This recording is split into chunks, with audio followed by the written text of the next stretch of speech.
we still live in the greatest nation on earth, and birthright citizenship has helped us maintain that status. We are better than the jus sanguinis only countries in Europe.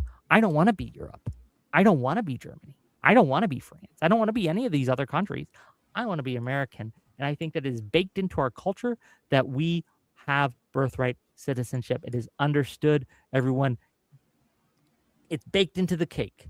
Finally, I think that morally, we should not punish a child for the sins of their father. And we can deal with all the problems with immigration, all the problems with asylum, all the problems with birth tourism in other ways. It does not impact them as much. I think that it is not healthy or not useful to the child to strip them of that right that we give at their birth, right? I think that would be doing them a disservice, and I don't want to do that. But thank you for hosting the debate, Sarah. Thank you, Kai, for coming and doing some rhetorical sparring. And of course, yeah, it's been fun, and hopefully we can do it again sometime. There we go. That was a swell debate. Thank you so much, Wick and Kai. To the audience, if you are interested in joining for open panel Q&A, I have been dropping the link to join the backstage into the live chat over here on the Raging Tomato. What we're going to do, gentlemen, is we're going to get through the super chats. And then we will bring up our panel so that they can join and ask you questions or make their commentary. And then, of course, we'll go into open floor because our audience over here has sponsored the goal all the way. So they get full gauntlet mode this evening. So congratulations. All right. And gentlemen, if you do want to drop that StreamYard link into your live chats, you're more than welcome to. We welcome all audiences from everywhere. All right. Shout out to Robert Paulson with the Big 20. He says, this is because of Wick. Wick, are you sending love over here? We are sending love over here. Aww, you gotta share so the wealth.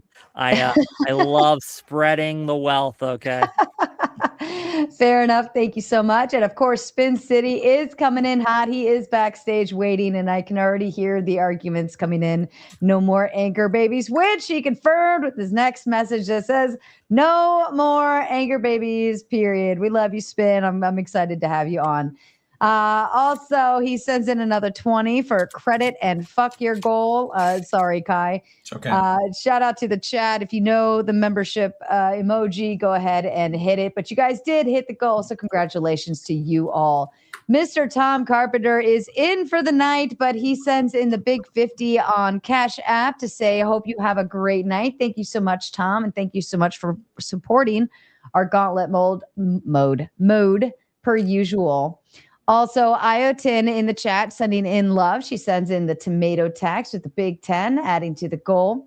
James asks a question, gentlemen. He says, how is not granting citizenship to children of illegal aliens considered a punishment? Sounds like an everyone gets a cookie argument. Wick, I believe that is to you. Certainly. Under the system that we have now, when a child is born in American soil, they are granted access to a host of benefits, a host of rights that we endow upon them. I think that by stripping that, we are taking something away that they are understood to have been granted and that we frankly should grant. To deny a child access to these things simply because their parents didn't have the right bloodline. That's crazy. I think that's a punishment. Okay. Any thoughts from you, Kai, on that one? No, I'm going to be honest. I'm still looking for another quote. I found the first one though, but yeah, I mean, I think Wick gets to this point again and again that, a child has this right to be an American citizen. And I think that, as we understand complete allegiance, which was also described in the original congressional debate, it seems very clear that allegiance, especially of the child, reasonably follows that of the parents. And I think it is a little bit wrong.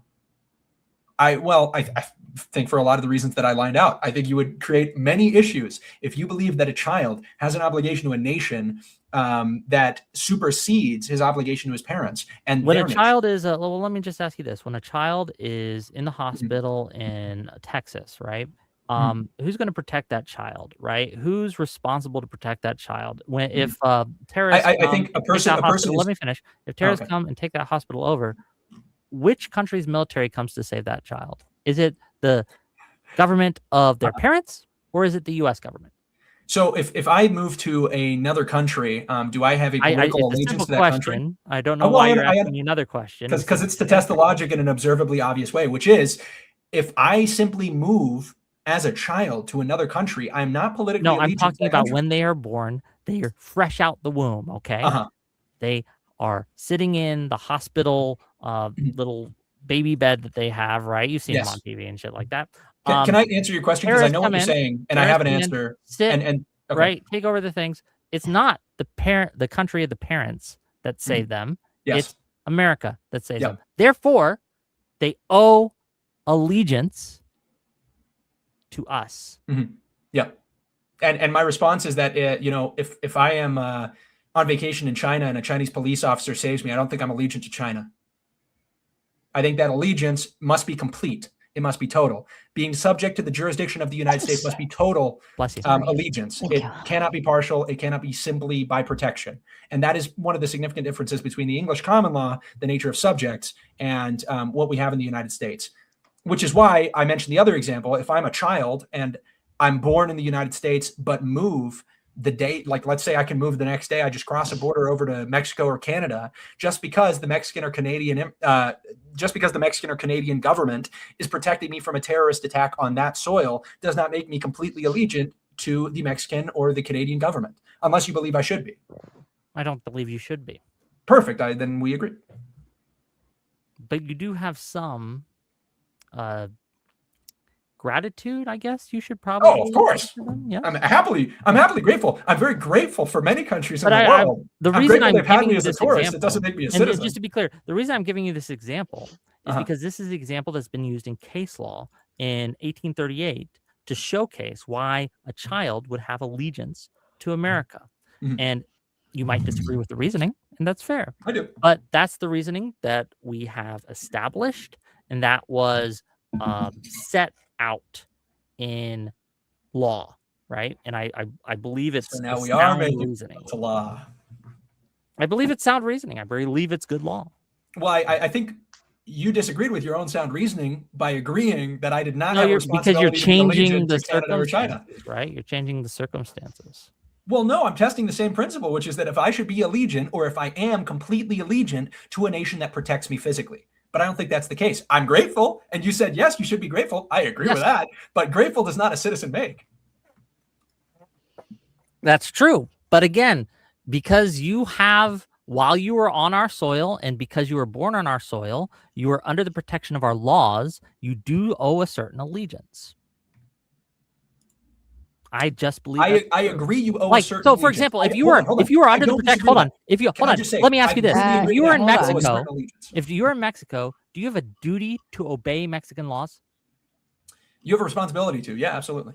So then you agree with me that you have some form of allegiance to Mexico 100%. While you were in Mexico. 100%. Yep. Yes. Great. Good. We're good. We're great. Then we agree on the principle.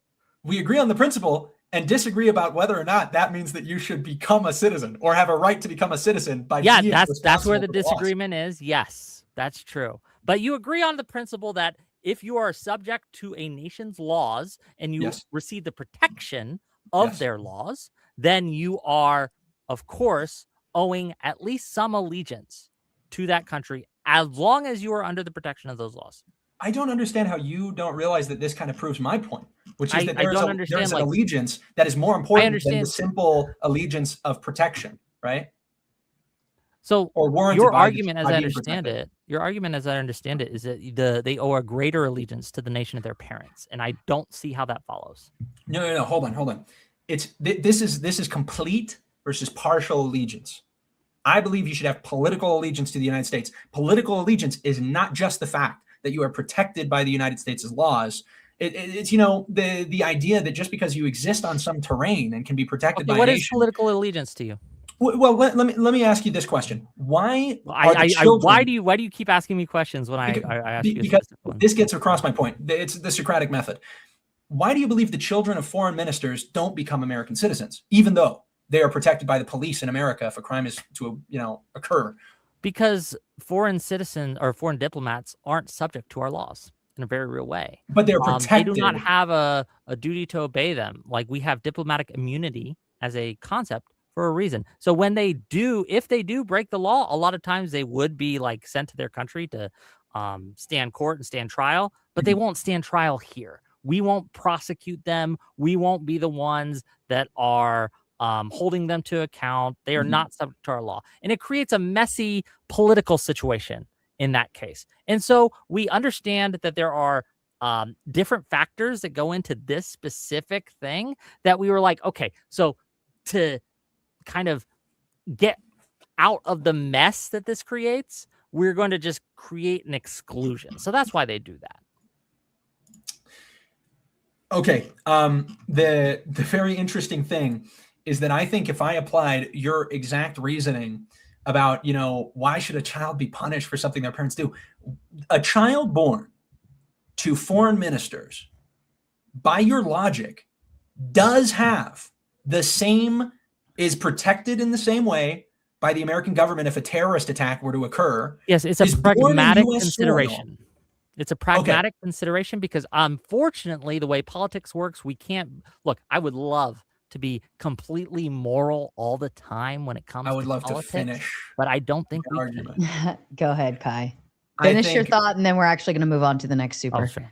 I think it seems very logical to believe that a child, especially, I'm not saying only, but especially in the case of, you know, being a child of a foreign diplomat, has an allegiance to a foreign nation extended to them through their parents. I think we reasonably assume that we can't expect the child of a foreign diplomat to be as American as the child of, you know, American citizens that have been here forever, or of an American diplomat. And it is not the soil that changes it. It is the political persuasion and the duty of the parents. And I think if the parents have broken America's laws to enter the country, then we, in a similar way, have to extend some kind of, you know, asterisk to the citizenship of the child, despite the fact the child has done no wrong. Why wouldn't that apply to other laws as well? So say there is a couple that is like Bonnie and Clyding it up, and they are on the run from police, but they are American citizens, right?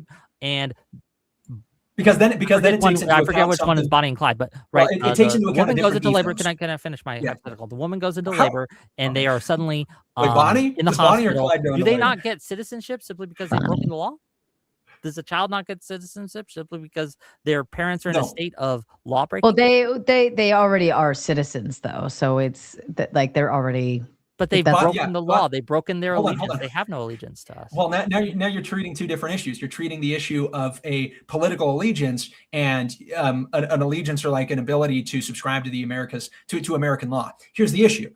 What we're confusing here is the fact that the law that's been broken isn't just one of the United States' laws. It's a law specifically about gaining access to the country. And I don't see why that matters. In the you don't see how the law. You are in violation of our law. You don't see how a law about immigration. General, correct? You don't see how a law about immigration might affect the result of the immigration.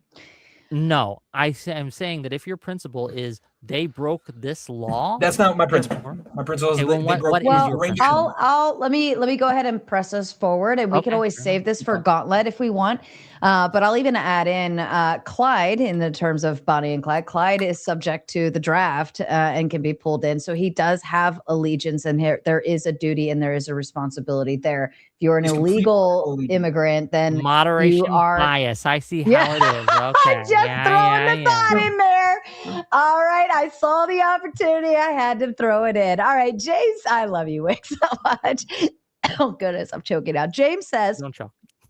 A hypothetical: U.S. born with parents from country X. United States declares war against country X.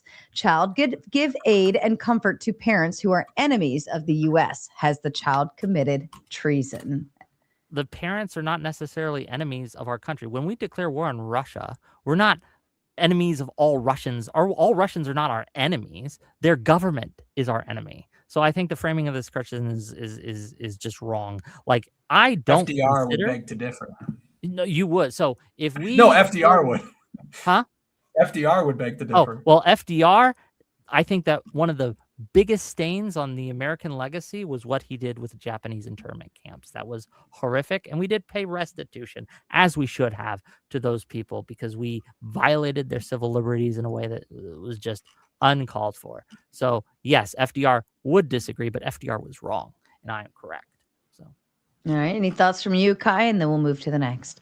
No, I mean, this is basically what I was describing, is that you have a serious conflict when you believe that the child has a more immediate allegiance to the United States than, their parents' home country. If, the parents, I mean, what about this? The parents of a foreign nation or who have citizenship in a foreign nation can reasonably be expected to be drafted in that nation. Like if... so it probably wouldn't want to deport them so we could prevent them from being drafted, right? Well, no, you're saying that the United States has now a right to the allegiance of the individuals, despite the fact that they're not citizens, which is a huge problem. Like, if you want to talk about difficult legal questions, what right does the United States have to express or to basically compel allegiance of individuals who exist in the United States, despite the fact that they're not citizens? Wouldn't that be super immoral? We don't have to compel their allegiance to keep them from being drafted into their home country. But if we are at war with that foreign nation, the parent who only has citizenship in the foreign nation should reasonably expected to go and fight for the foreign nation. Why? Because that is the duty, that is their obligation. If they are politically allegiant, which they are, to the foreign nation. Like, I don't agree that a person necessarily has an obligation to serve their country if their country is in a state of what I would call unjust or... well, it doesn't have to... Look, it's not unjust. You're assuming it's unjust. What if it's a totally justified war? I mean, what in if that the United hypothetical, States would they have a duty? Maybe, but I think they would have a bigger duty to their child to protect them, would they not? Yeah, but I think that's an interesting way to start it. In that case, if their child is an American citizen, then it would be in America's interest to have them want to protect their child more. And therefore, I think that, again, if my country's interest comes into conflict with another country's interest, I want my country's interest to win out. You're right, but now you've taken your country's interest, you've put that on the child, and then you have retained the foreign interest in the parents. All you're saying is that you would want to include the parents, but that can't reasonably be done, right? If you have two parents who have a political allegiance to a foreign country, you can't just say, okay, well, you're Americans now. What if they don't want to be? What if they agree with the foreign nation? You're creating a situation where the parents still align against the United States.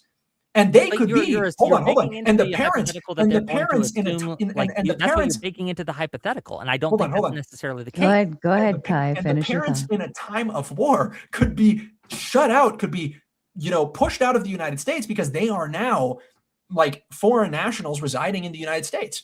But the child is in a difficult predicament because you believe the child should be and must be completely allegiant to the United States, but that should conflict with the foreign nation that his parents are allegiant to. So you've created family conflict. If we're at war with a foreign nation and we have national citizens of that nation within our borders, in my ideal world, they should renounce the allegiance that they have to their foreign nation. What if they don't? And that's the question. Well, what if they don't? What if a lot of things happen? But you're baking into the hypothetical that they will. And I don't think that's necessarily true, because one of the big strengths and draws of American culture and our setup and how we have it is that people flee to us. In the Cold War, we had, when the Berlin Wall fell down, which countries did they flee from and which countries did they flee to? They fled away from the enemies of America towards the allies of America. And we still, yet even today, have one of the hugest draws where people want to be American. They come here because they want to participate in our system. And I think the strength of our culture is such that in a state of war, that these foreign nationals will want to help us rather than their home nation, because that's how strong American culture is and the draw on American culture is. It's very possible that that's not the case, and that might happen, but you're baking into the hypothetical that it would or is more likely to, and I just disagree. Okay. All right. Okay. Iotin comes up with a big 10, says, I guess those babies should have planned better.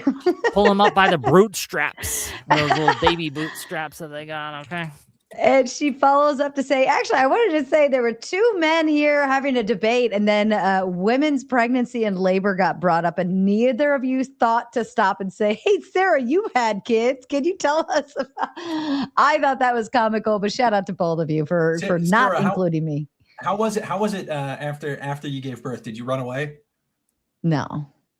Were you like capable? You like just give birth and it's like, I gotta get out of here. No, you're pretty miserable, and probably even worse for any of the mothers who had C-sections. I mean, I didn't have a C-section, but even at that, just regular style, and I was pretty burnt out. The last thing I wanted to do was move any body in my bone or bone in my body. But yeah.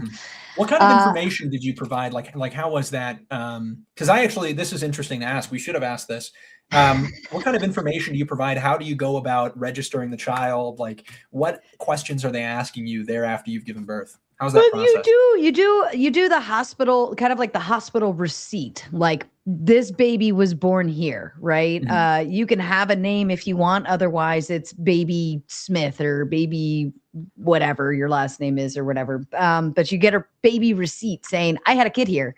But then if you want to fill out like the Social Security and the name and all of that, you could take that paper home and actually send it in to for Social Security and getting the birth certificate, like live birth certificate, so on and so forth. You can send that in. Some people actually take it home and think about what name they want to give their baby, and they could take a couple of weeks to do it. But as long as you have that hospital baby was born here receipt, like I got a baby receipt, as long as you have that, you can let it sit for as long as you want.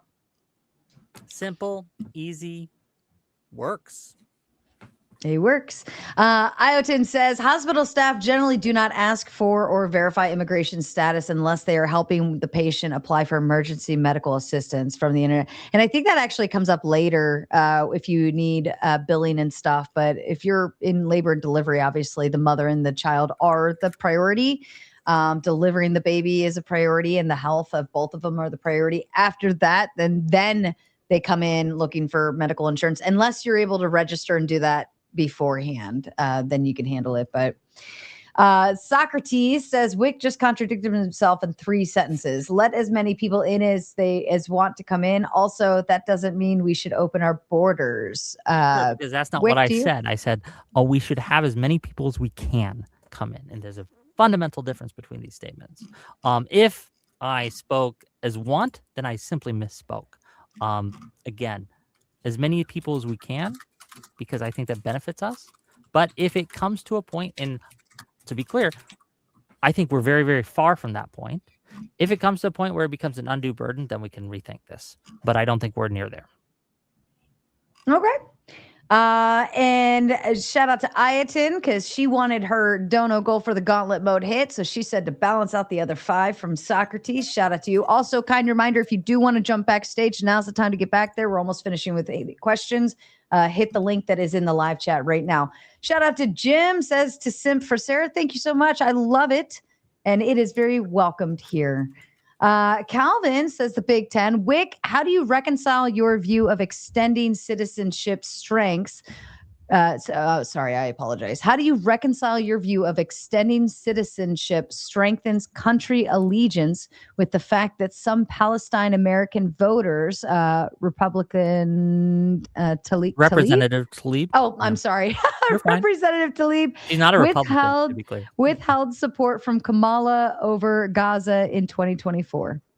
So simply because it makes it more likely doesn't mean it's going to happen every time. And also, one could make the argument that withholding support from Kamala might be even in the interest of the country. I'm sure Kai here didn't withheld his support for Kamala. Does that mean that he was not putting his country first? I don't know if that's the case, right? Having a difference of opinion on how we deal with a foreign conflict does not necessarily mean, even though I know in a lot of arguments we use this as hyperbole, right? But having a difference of opinion on how to handle the Palestinian-Israeli conflict does not mean you are more or less allegiant to America. It simply does not. It's why you're doing so that might inform that. But no, I don't think that supporting Palestine or supporting Israel makes you more or less American. So, yeah. Yeah, I think to divorce the reason for a vote from the consequence of the vote is just very dangerous. Obviously, people have this perception, right, of doing things that are better for the nation. But I think very frequently it's not just about the nation. I mean, you've had members of the state legislature in Minnesota who have talked specifically about how they want to use the United States to improve things in Somalia. This is something that politicians now do routinely, but voters do even more so. And this is a big problem with birthright citizenship. It's a problem I didn't even get into, but what it does is it creates an incentive structure for having more people here of foreign nations. And then it's a self-perpetuating cycle of those populations, as soon as they are old enough to vote, advocating for more immigration from people from their home countries, despite the fact that with their dollars, they are less allegiant than Americans because they send a third of their income back to their home countries, despite the fact that they are less allegiant to the national culture of the United States because they retain their national languages of their parents' nations for a longer amount of time than somebody who has lived here, who has had parents who have lived here and spoken English for centuries would. I think that is one of the most significant problems with birthright citizenship is it creates an incentive structure for advocating for policies on behalf of foreign nations and to perpetuate more people coming here without a concern for assimilation. So and if assimilation were increasing, and if the pressure for assimilation were increasing, I would be less skeptical about it, but that doesn't seem to be the case. And there would be no reason for that ever to change if we allow more people in and give them citizenship by birth. The problem with your framing here is it's just not true. A lot of the people who are heritage Americans, quote unquote, as they called, are the most communist mother frickers that you could ever see, right? Like my daddy, we're rebelling against mommy and daddy who have our money. Like look at people who are in the New England states, right? Who are rich, white, liberal women, right? They are obviously wearing their keffiyehs or whatever you call them, right? And they're, look, this isn't, I would take a immigrant who just came in, swore allegiance and an oath to our country, right? More than some commie or Hassan, right? Like Hassan Piker, who's an American citizen by birth, right? Who was born here. I don't think that like the bloodline or how long their family has been here really plays into the allegiance in a large way. And in fact, I would argue that many immigrants are very, again, allegiant to our country. And I'm talking about immigrants who are becoming citizens and on the path of becoming citizens and want to become citizens, right? They want to be here. They've chosen to be here. Now, this changes second, third generation, and then it reverses back, right? Like, so there's like a dip and a reverse back. But I think that like your characterization of this, I think is a little off base. I don't think it's true. Any thought from you, Kai? Yeah, I mean, it is tangibly the case that we have people advocating on behalf of nations that their parents or they have come from. This is just observably the case. This only increases with immigration. You would not have advocacy for foreign nations if the individuals advocating for them were not from foreign nations and were feeling if they were from foreign nations, felt a significant enough pressure to assimilate. And I think any kind of advocacy for, the recognition, for instance, of a Mexican independence, say, in the United States is ridiculous. Unfortunately, that is only the case because we've entertained mass migration without a pressure to assimilate. I disagree. Like, look at the LA riots back in where the Mexican flag was being waved. Yes, those weren't Mexicans waving that flag.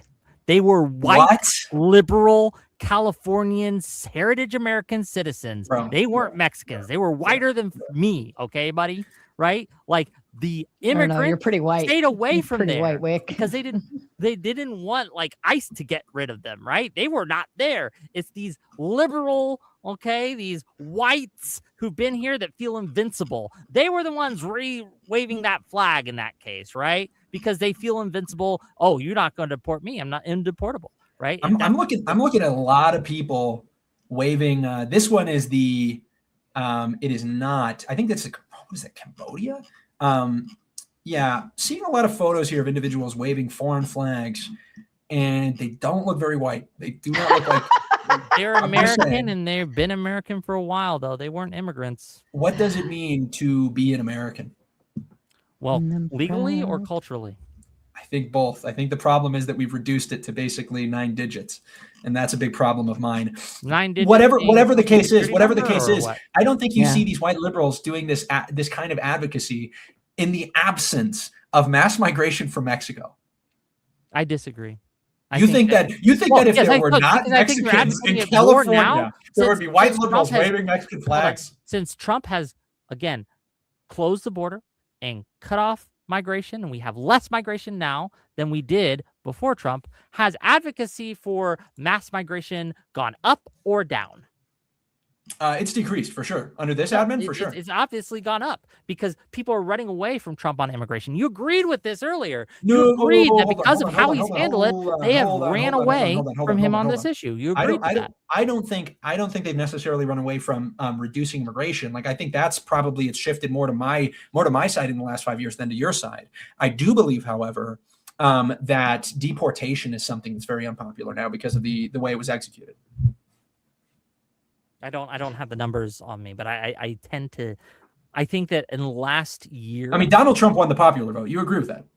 Well, of course. And he campaigned on the largest deportation platform, campaigned on building a border wall. Yes. Like, that wasn't a secret. But then people have seen the result of that and what that looks like. And look, let's make a bet. How do you think the midterms are going to go for MAGA?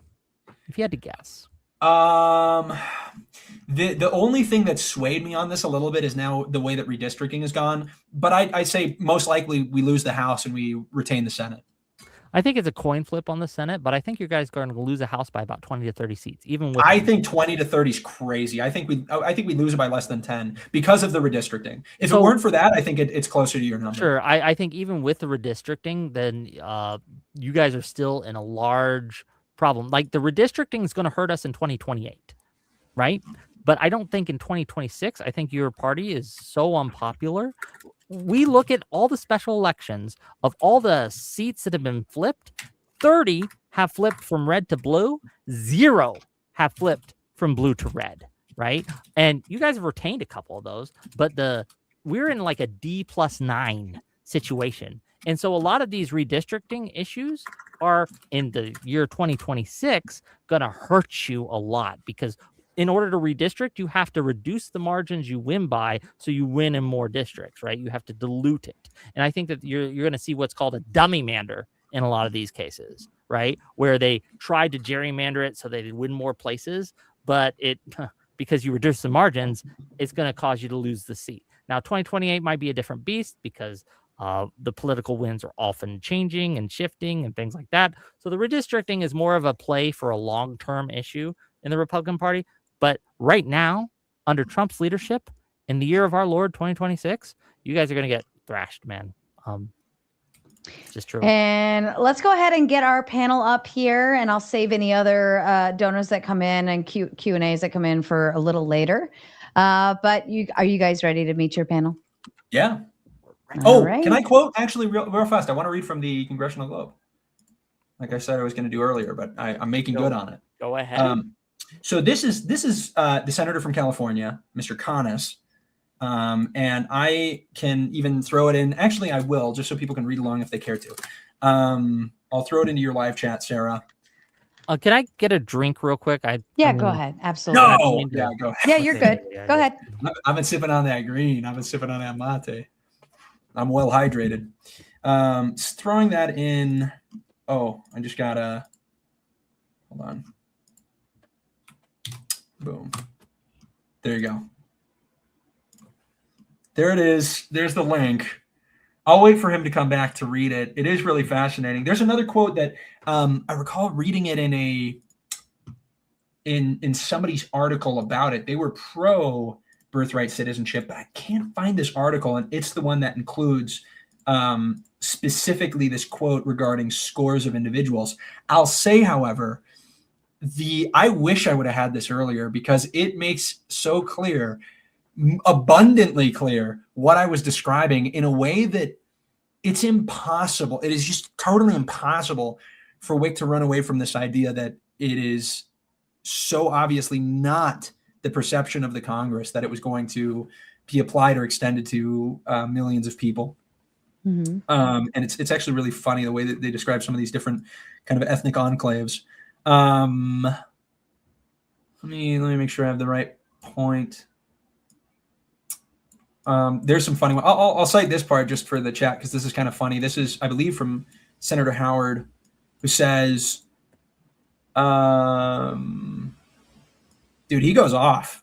Sir, I trust I am as liberal as anybody toward the right of all people, but I'm unwilling on the part of my state to give up the right that she claims and that she may exercise and exercise before very long of expelling a certain number of people who invade her borders, who owe her no allegiance, who pretend to owe none, who recognize no authority in her government, who have a distinct independent government of their own, an imperium in imperio, who pay no taxes, who never perform military service, who do nothing in fact, which becomes the citizen and perform none of the duties which devolve upon him, but on the other hand, have no homes, pretend to own no land, live nowhere, settle as trespassers. This is him talking about the gypsies. He goes off. This guy goes crazy. Yeah, he voted against it. I know this guy, right? No. But this is what I'm about to cite. So the liberal that replies to him, he kind of makes fun of him a little bit. I was citing that just because it's funny to read what he was saying. That guy went crazy. But Senator Conness here, he says, this is interesting.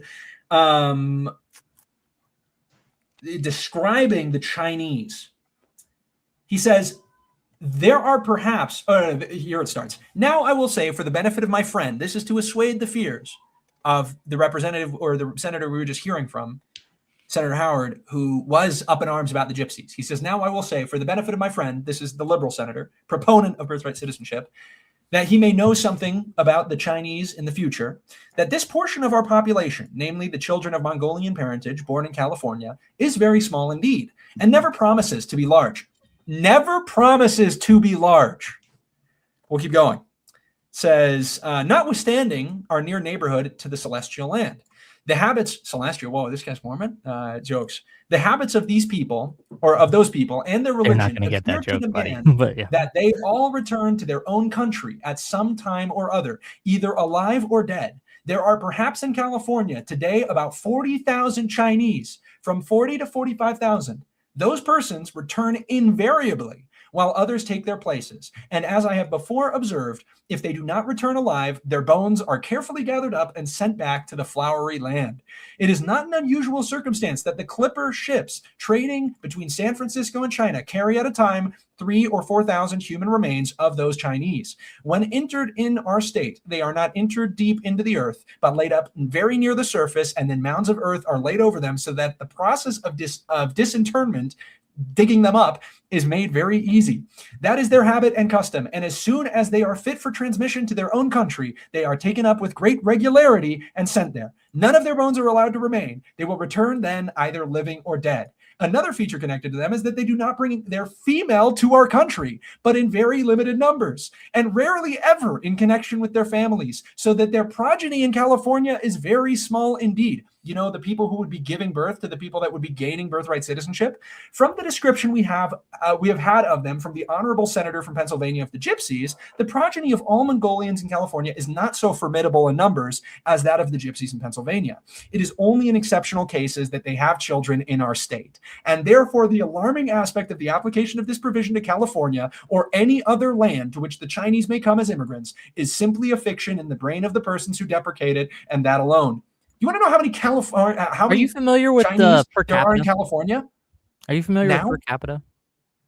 Yeah, of what course. Are they by percentage? What's the number by percentage? In California? Yeah. At the time, I don't know. I'd have to look up the population of California. Okay, what is it now? The percentage, not the number, percentage. The percentage of Chinese in California? Mm-hmm. I think it depends entirely on the place. If you look at a place like Orange County. Look at the state of California. The state of California, what is the percentage of Chinese immigrants? California's home, it's 4.2 to 4.8% of California's total population. Okay. How much was it at the time? Was it more or less than that? Then the percentage, I'd have to look up at the demographics. That's my point. That by per capita matters, and even if it's an increase in total number. Wait for me to look up the number. I understand that you're trying to interrupt this point because it hurts you. I'm going to look up the number that you just asked me to look up. If you want to talk about per capita, you have to allow me to do the calculation. Sure. Like, don't try to skirt that. But I don't. Me talking isn't going to prevent you from doing that. Okay, then I'm keep making going. an argument here. And what do you do? What do you do if the number per capita is considerably less? Okay, what are you going to tell me? Then you have a stronger point, but I don't think it is. Okay, sounds good. Yes. And I think that, like, when we talk about these things, even today, the amount of immigration that we have is not very high percentage wise. And you could argue it's higher than then, but I don't think it's in significantly higher than then. And I think that we have more a robust technological base to deal with that than we did back then. And so we have to take all these things into consideration. The idea that these founders did not, or not the founders, the ratifiers of the 14th Amendment may not have considered the growth of the nation to be as high as it is. I don't think that this factors into their intent in any real or meaningful way. But have you found those numbers? I'm very curious. Let's go ahead and bring up the panel. They've been waiting patiently backstage, and I don't want to keep them hanging back there. Here we go. I just say it's more.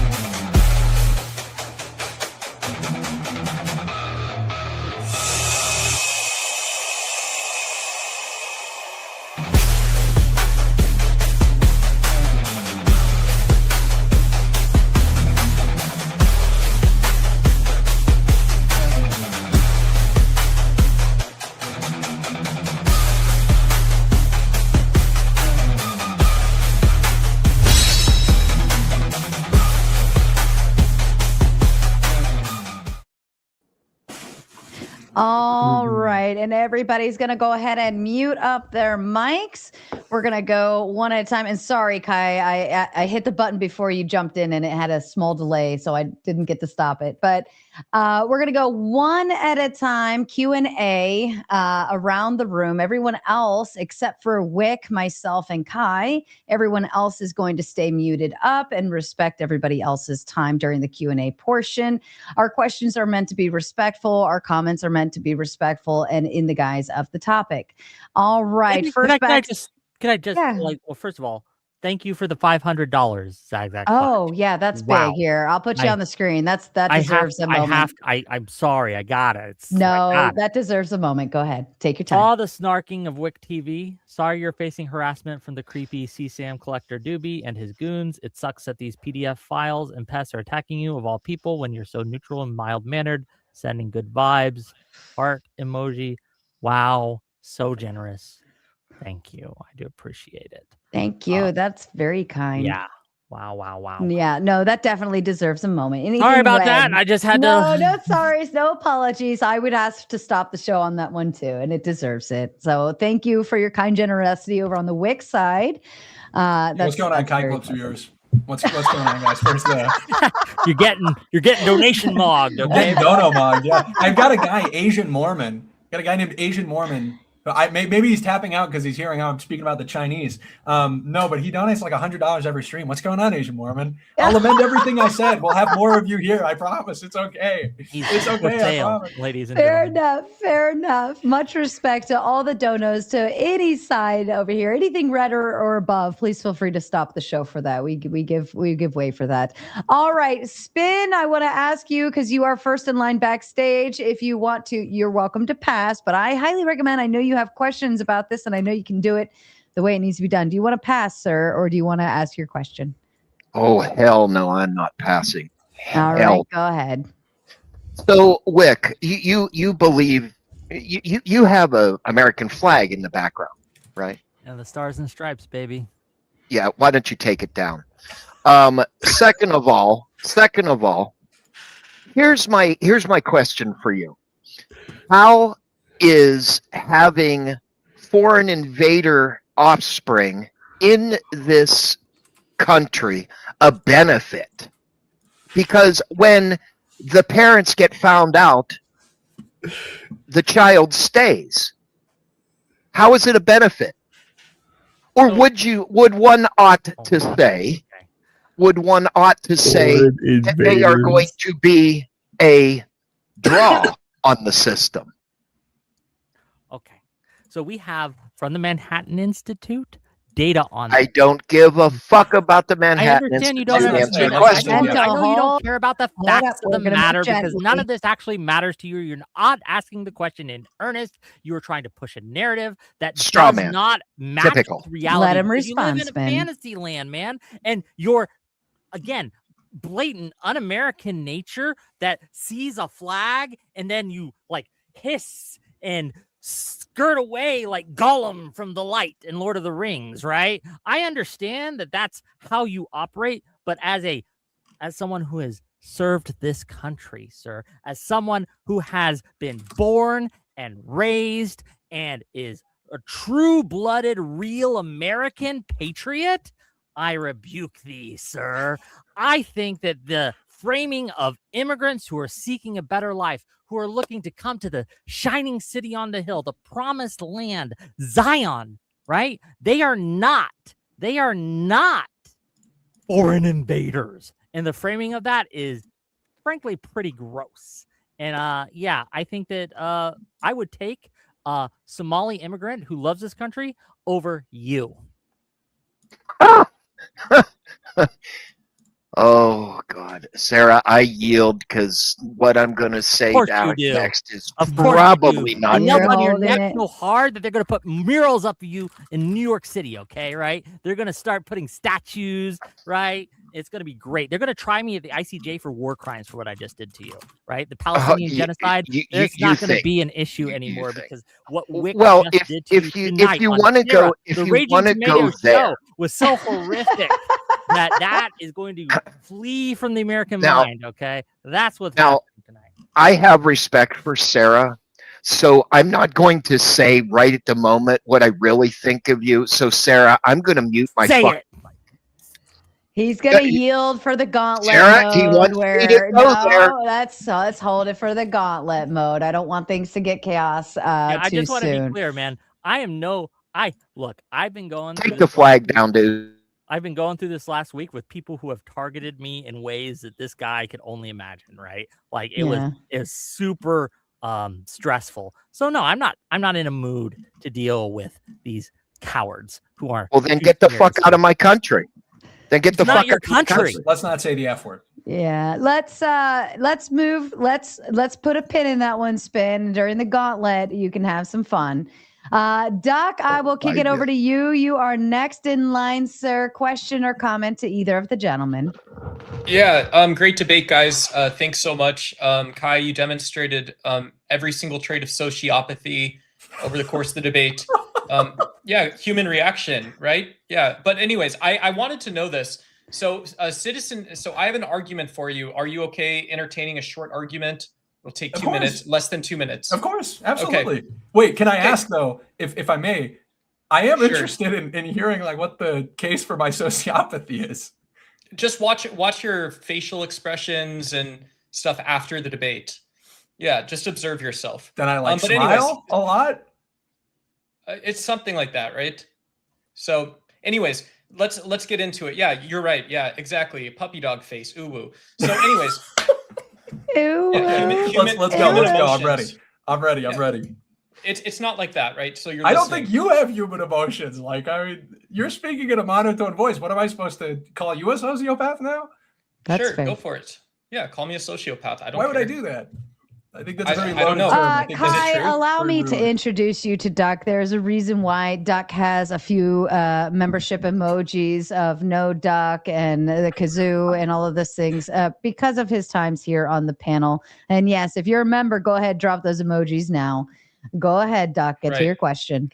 Okay, so citizenship wasn't spoken about robustly in the Federalists. It's referenced in Federalist 1 and 10 most robustly, and then Federalist 78. Right, I know you've read this prior to the debate. Federalist 78 provides that delineation of when the executive or the legislature may rule on this. And so if we look at the actual history then, so if we're saying, well, let's go to the history, how do you account for the fact that citizenship and naturalization was never like it was never behind some like iron curtain or whatever you want to say, right? It used to be that you could file a declaration of intent at a local or municipal court or a federal court, any of them. There was no standardized form. And this was the case until 1906. And then once they standardized the form from 1906 to 1952, a form that collected no information, by the way, and this process ran until 1952. And then what happens, Kai? In 1952, after it was like the Immigration and Naturalization Act or something like this, right? Whatever it was called, because you read through this stuff, it's not, it's not Turning Point articles, it's not Breitbart.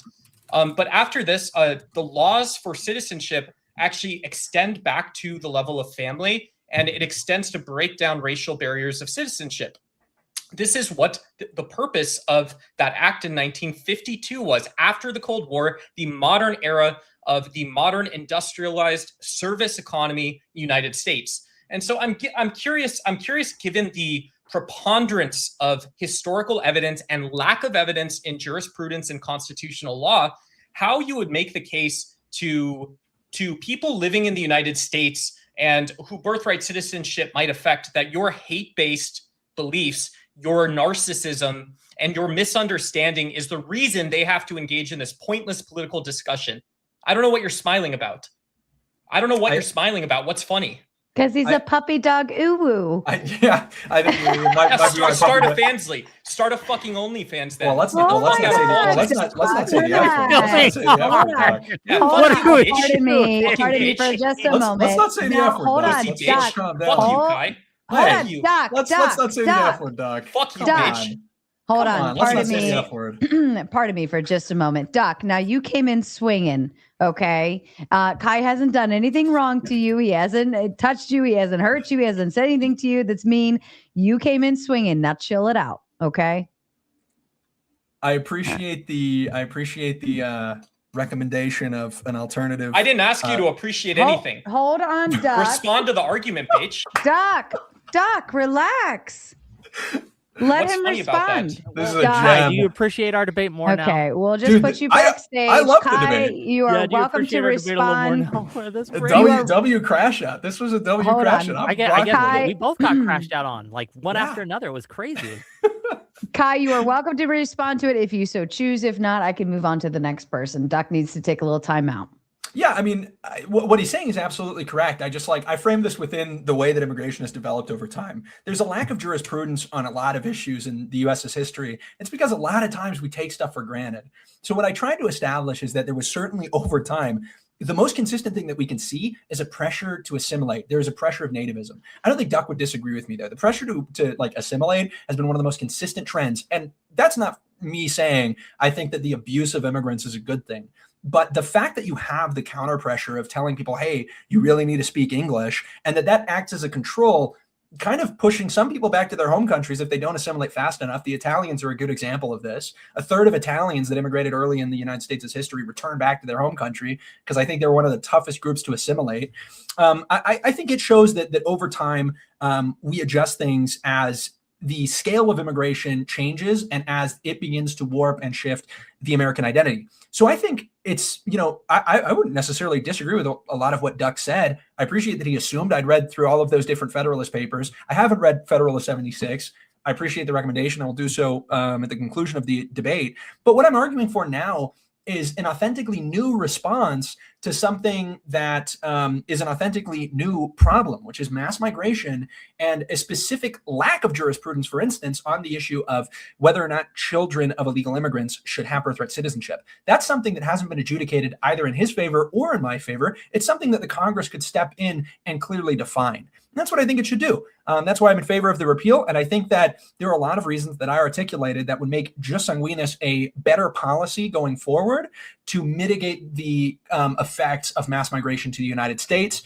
And I think actually to Wick's original point, it would probably improve the way that we consider nationality and citizenship. It would probably make it more serious, and it would cause us to look at it as something more than just kind of this frivolous application of, whoever has a social security number. Because there are plenty of people who have social security numbers who aren't even citizens. I mean, people don't often recognize that, but it's like, you can have a social security number and not be an American citizen either. So I would say we just follow the rest of the Western world and realize that, okay, now's the time that we start, being a little bit more selective as to who is extended the right of citizenship. Have you ever read Starship Troopers? I've heard great things. It's on my list. Don't watch the movie. Okay. The Okay. movie's fun for its own thing, but it's not the same as the book at all. But in the book, they really talk about what citizenship means. And it's by Heinlein, and he's a great author. And I tend to kind of be very sympathetic to the arguments that he makes, because no one's a citizen at birth, right? In that book, you have to earn it through service. So whether it be military service or civil service or these things, but you do this after you reach the age of majority and you could properly understand what the duties of citizenship means. I would be more amenable to an argument like that than simply removing the citizenship of one group because they don't share the same blood as different groups. I think that the metrics that you're using and you're going for here are just incorrect, and that we should not be doing this. And I think in the world that we live in, just solely is the correct way. And I don't want us to have less immigration. I want us to have less illegal immigration. And there's a big difference between these two things. But yeah, can I say there, I actually agree with you, Wick, but I would apply it more probably on an issue like voting. I think you should take a civics test. You should pass the citizenship exam before you can vote. I think every American should do that. I'd be in favor of that. All right, let's go ahead and move it on. Effigy, my love, to you, please. You're muted, Effigy. We failed the test. No vote. Oh, sorry. Amateur. I never mute that side of it. I have my own mute. But I want you to see that I'm muted during the thing, so you know I'm not going to jump in. Aw, thank you, Effigy. All right. Well, I think part of the reason Doug kind of went off is that Guy, you're a really nice guy, but some of your language just brushes right up against supremacist language in my eyes, and I'm not sure whether or not you're just holding back or whether or not you're actually going to make some kind of argument for ethnic homogeneity, because you did in a couple spaces, and that's where your language comes from. And I think at some point you need to deal with the fact that the arguments you're making and the arguments that you're pushing for, historically, those are the arguments of all those fucking races. Sorry, excuse me, all those races in the past that have made this exact argument that you are for much more nefarious reasons that you are not making. When you're citing some of these places, you're citing like Chief Justice like Taney from Dred Scott. Like he made the exact same argument that you're making at some point. Like all of these people have tried to morph. At what point? If you don't mind. Dred Scott. No, but which argument that I made? About how we're trying to change from just solely to just sanguinis. About how things like that should matter instead of just birthright on the soil. The entire argument for Dred Scott was that these specific people are not citizens because reasons, right? I would probably just kind of oppose your framing because it's so general, and maybe. Well, I'll let you finish, and then I'll get into. Well, I mean that's kind of crazy considering the metric you're using is a highly subjective one, because we can sit here and agree that the entire country is full metric of what? is your metric of allegiance. Is purely subjective. So we can sit here and agree amongst ourselves that, yeah, it's a nation of immigrants. They have different national backgrounds. They have different religions. They have different stuff like this. And we have to look for that single shared attribute that we all share. And you bring up allegiance as a metric, but allegiance is a consequence of citizenship, not a cause. Not to mention it being highly subjective in how it's used in any kind of way. I mean, the way politics uses allegiance is one of the gateways to tyranny.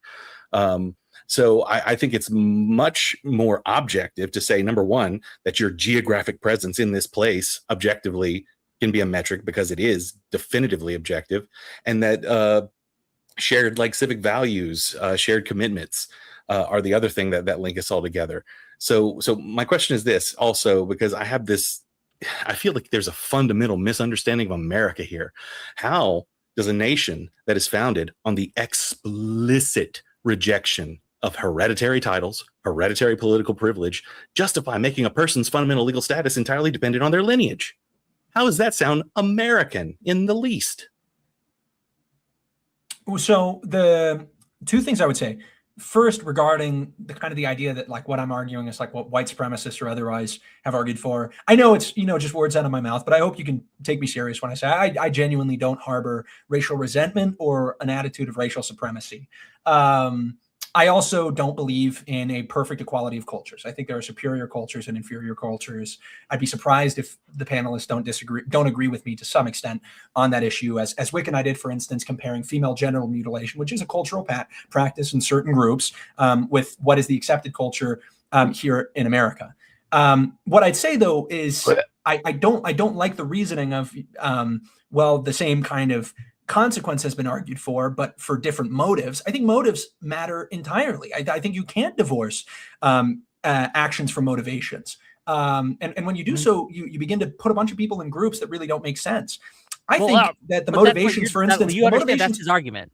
That's what you're doing. You're putting people into fundamental groups that don't make sense based on hereditariness. Yes. Right. Which is fundamentally un-American. No. I'm talking about argument. I'm saying that I could advocate for the same policy solution as somebody else, but the motivation for that policy solution should not be conflated necessarily. So although there might be white supremacists that could agree that we should ban pornography, just because we've advocated for the same solution does not mean that we're arriving there for the same reasons. Yeah, but the effects that are possible through what you're talking about are still there. Sure, right? but hold on. I don't think you can take an issue with the effects so long as the effects are not explicitly for condemnable motives. I think the motives of the individual absolutely matter. I think the intent only matters to a certain extent. I think the result of what the policy does is far more important than what they intended the policy to do, right? You could have the best intentions in the world that a policy would have great outcomes and these things, but if the policy actually doesn't, right, then we could absolutely say the intent didn't matter here. What they intended to do, we should scrap it anyway because the intent doesn't matter. So we've been arguing the 14th Amendment all night, but the 4th Amendment was about slavery. The most pure of intentions in this case, but the result will end up the same as Dred Scott and all these other.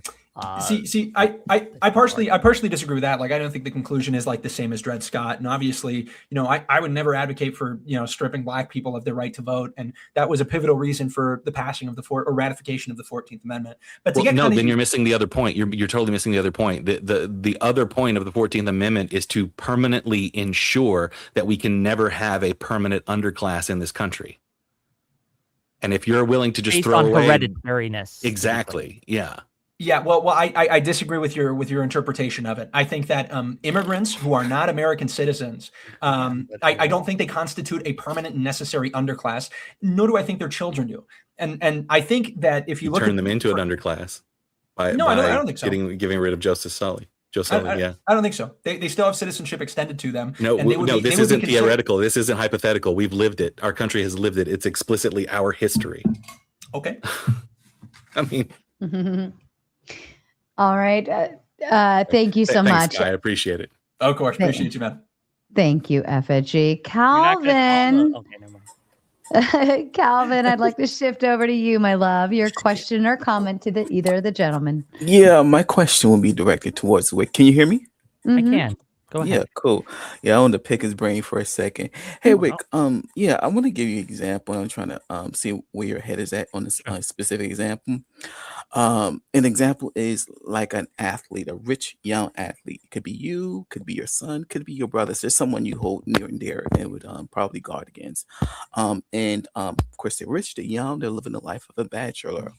They're out sowing their oats, like Biggie says, running through pretty women constantly, whatever. But they're doing the responsible work. They're using things like condoms and stuff to protect themselves. However, they come across a specific female, right?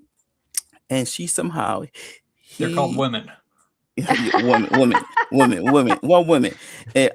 And he has a relations with her, and he disposes of his condom in, say, like a trash can, and she confiscated somehow and impregnates herself. My question. Okay, so she basically steals his semen to impregnate herself without his knowledge. Yeah.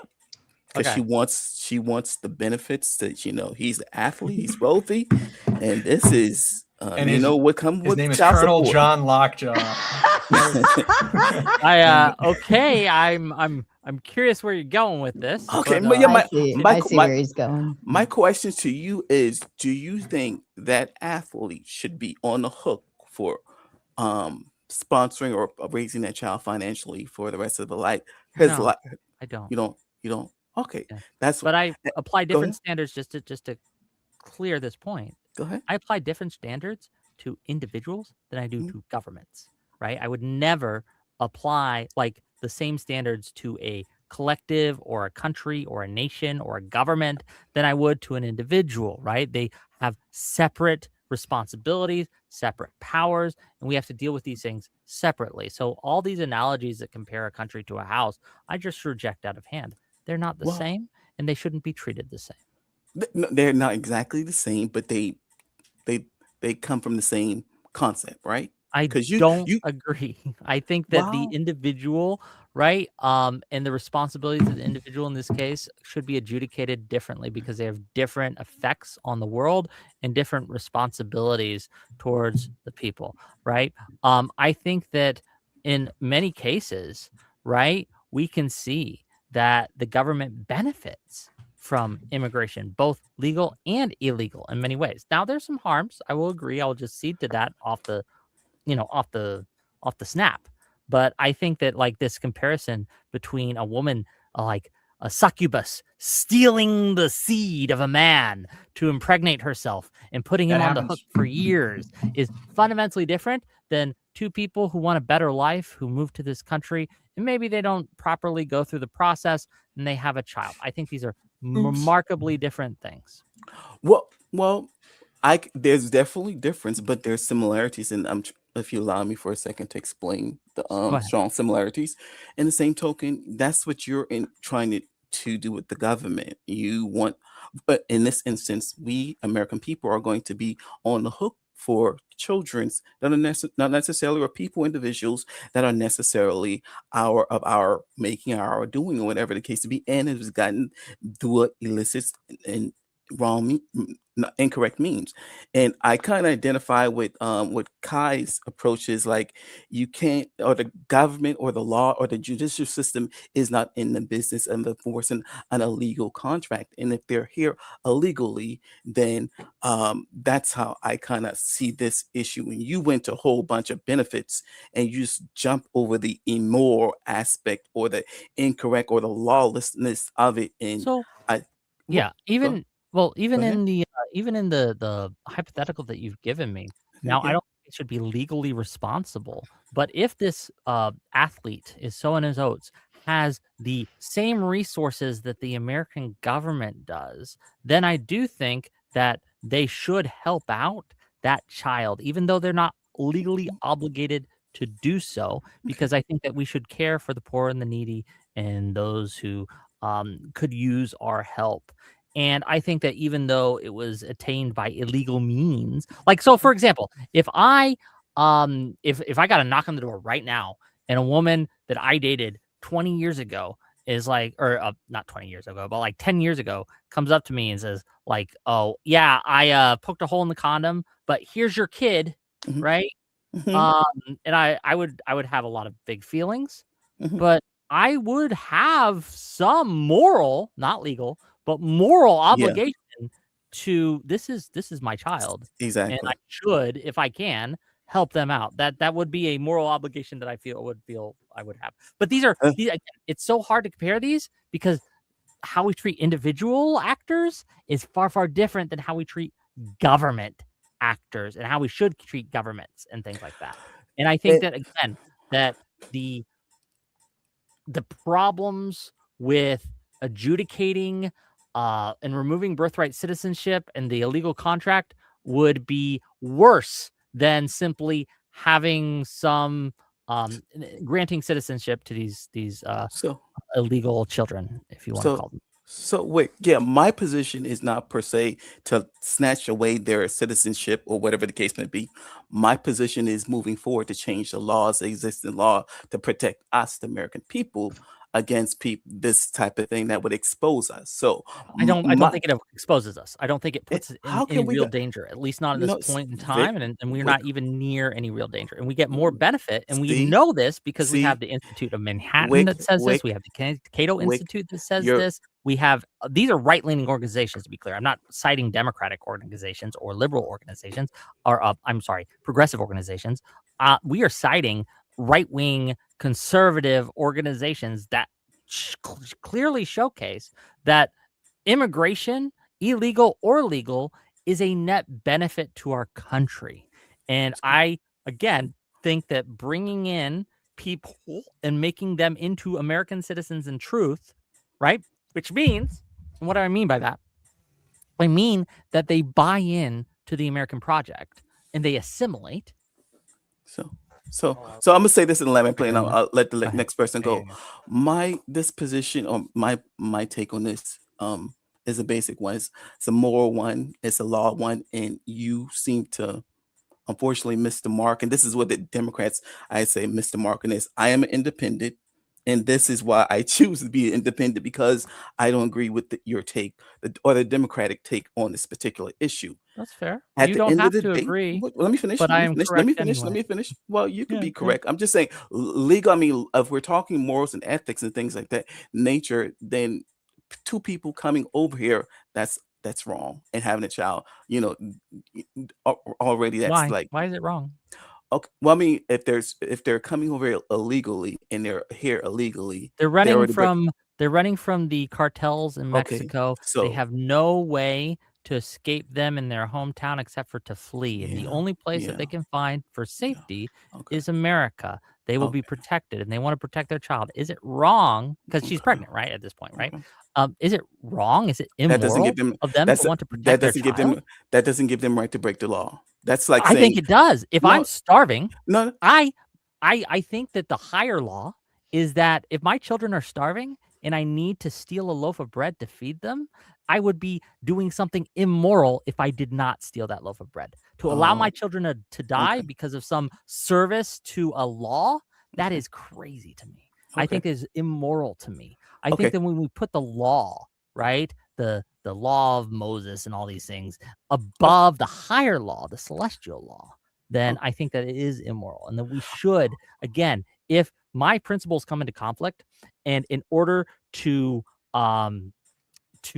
do something that I consider moral, I need to break the law, then I'm going to break the law. So for example, if it become illegal to stop the sexual assault of women, like if Sharia law come into place, right? All of Kai's worst fears were to be realized, and we have Sharia law on the land, okay, where you can't say no to a man who wants to have sexual relations with you or some bullshit like that. I think that it would be you have a moral duty to break that law because that law is no longer moral. The laws are there, right, to help protect us and to, I think they should kind of help point us in a moral direction. And when the law does not serve that end and in fact becomes an obstacle to that end, I think we have a moral duty to break the law. And you know what? The founding fathers agree with me. You think that they were obeying the law when they rose up against the king? No, they were breaking that law and they should have. And it was Okay. good. I'll say this and I'll pass the mic. Sure. Lastly, I was the one that asked the question about to leave whatever. You said allegiance, extending citizenship would inspire allegiance, and nothing more clearly this last election told me that you could not be more incorrect, or it showed me the importance of being an American and being what America first means when you put your own country's interests above American interests. And I think that's what happened with this last election with a lot of pro-Palestine people. They saw what happened with Gaza, and they put that above what I felt that they should have stepped up to the plate and didn't vote for Kamala. So in that particular instance, we have people voting for their own country over America. So I'll pass the mic on that. Thank you so much, Calvin. I appreciate you. All right, Kay, welcome back to the panels. It's been forever since you've been here. We love you. We're so excited. Go ahead with your question or comment to either of the two gentlemen, please. Sure. Okay, Kai, I have a question for you. So earlier on in the debate, you and Wick were talking about the Congress that ratified the 14th Amendment, yes? Indeed. And you said that this Congress was worried about the amount of people who would get birthright citizenship, yes? Yes. Yes. If they were worried about the amount of people who would get birthright citizenship? Why is it that they did not hard code the 14th Amendment with a maximum? Because it's different policy. Like the specific, specific amounts of immigration, it require different legislation. You wouldn't need an amendment with a hard cap of immigrants. And I also think it would be unwise to. I mean, why would you have an amendment to the Constitution with a provision about a specific number of immigrants? I think it kind of falls outside the purview of what a constitutional amendment is supposed to do. But they did actually enact plenty of policy, specifically in California. In fact, Senator Conness very specifically mentions all the things they've done in California to limit the amount of influence of Chinese in California. Okay, but I still don't understand how this is like, how that is a difference. Like I just don't get how the Congress. It just seems to me like the Congress couldn't have been that worried about the amount of people that would get birthright citizenship because they didn't put it in an amendment.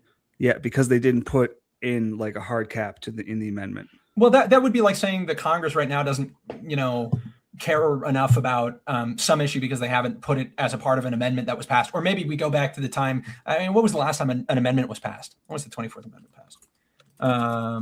It would be like saying that they're not worried about some issue because they haven't included it in an amendment that was being ratified. I think just the function of ratification of amendments, because it is so difficult, because you need such a strong majority, and because this is such a controversial thing. Yes, you want to limit the amount of things that are disagreeable, and I think a specific provision as to a number of immigrants is something that is. Just not generalizable in that way in an amendment. I think it's pretty obvious that it was largely agreeable. In fact, it was 2/3 agreeable, at least, in that Congress to not have a cap. And therefore, you can infer that within that Congress, at least 2/3 of them weren't really worried about amount. I got to stop you there. Like, the idea that they didn't express a cap does not mean that they believed it should be unlimited. That is not true. That is a ridiculous claim to make. You're saying that the absence of an argument as for a cap means that all of them would have been in favor of unlimited immigration?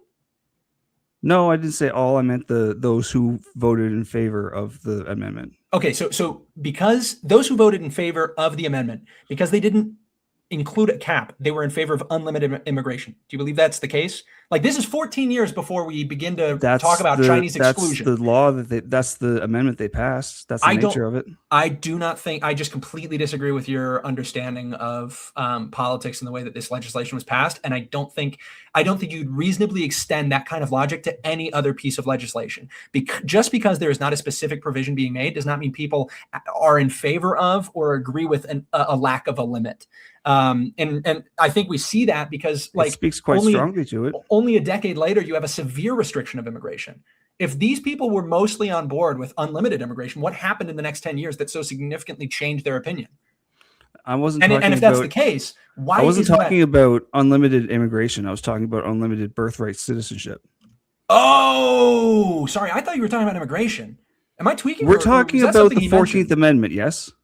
We're talking about the Congress that ratified the 14th Amendment. Yes. Wait. I trust you on this, Sarah. I trust you on this too. I'm deferring to you both. I'm going to be real with you. I wasn't paying attention. No worries, Sarah. You're the moderator. It's your job, so I'm going to defer to you. Kay very specifically mentioned number of immigrants, right? Oh, you're asking to recall a specification. My Angry American might be biased to my side, but he very specifically mentioned the number of immigrants. Yeah.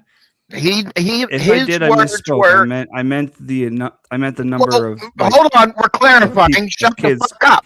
Well, hold on. Let's not say the F word. Hold on. Give my brother Teo Dave, my spiritual brother, I love Dave. a little more respect. I love Dave. Spin answered the question, so go ahead and mute back up. Spin. Kay and Kai, go back to it. Yeah. Well, this is what I'll read to you, Kay, because I think this is a good point. This is what I was originally going to cite to Wick. The most liberal proponent of birthright citizenship said the following concerning how many people this would apply to, and this is their perception. Now, I agree with you; they didn't put a cap, but I think it's because a cap to the amount of immigration to the United States is something that would be expressed in different legislation, not a ratification. We're not of an talking about amendment. immigration, remember? We're talking about birthright citizenship. Well, yes, but that's what I'm talking about. Like, it wouldn't make sense to ratify an amendment and then put a limit to, okay, you have birthright citizenship as a rule up until like the 100th person who gets it.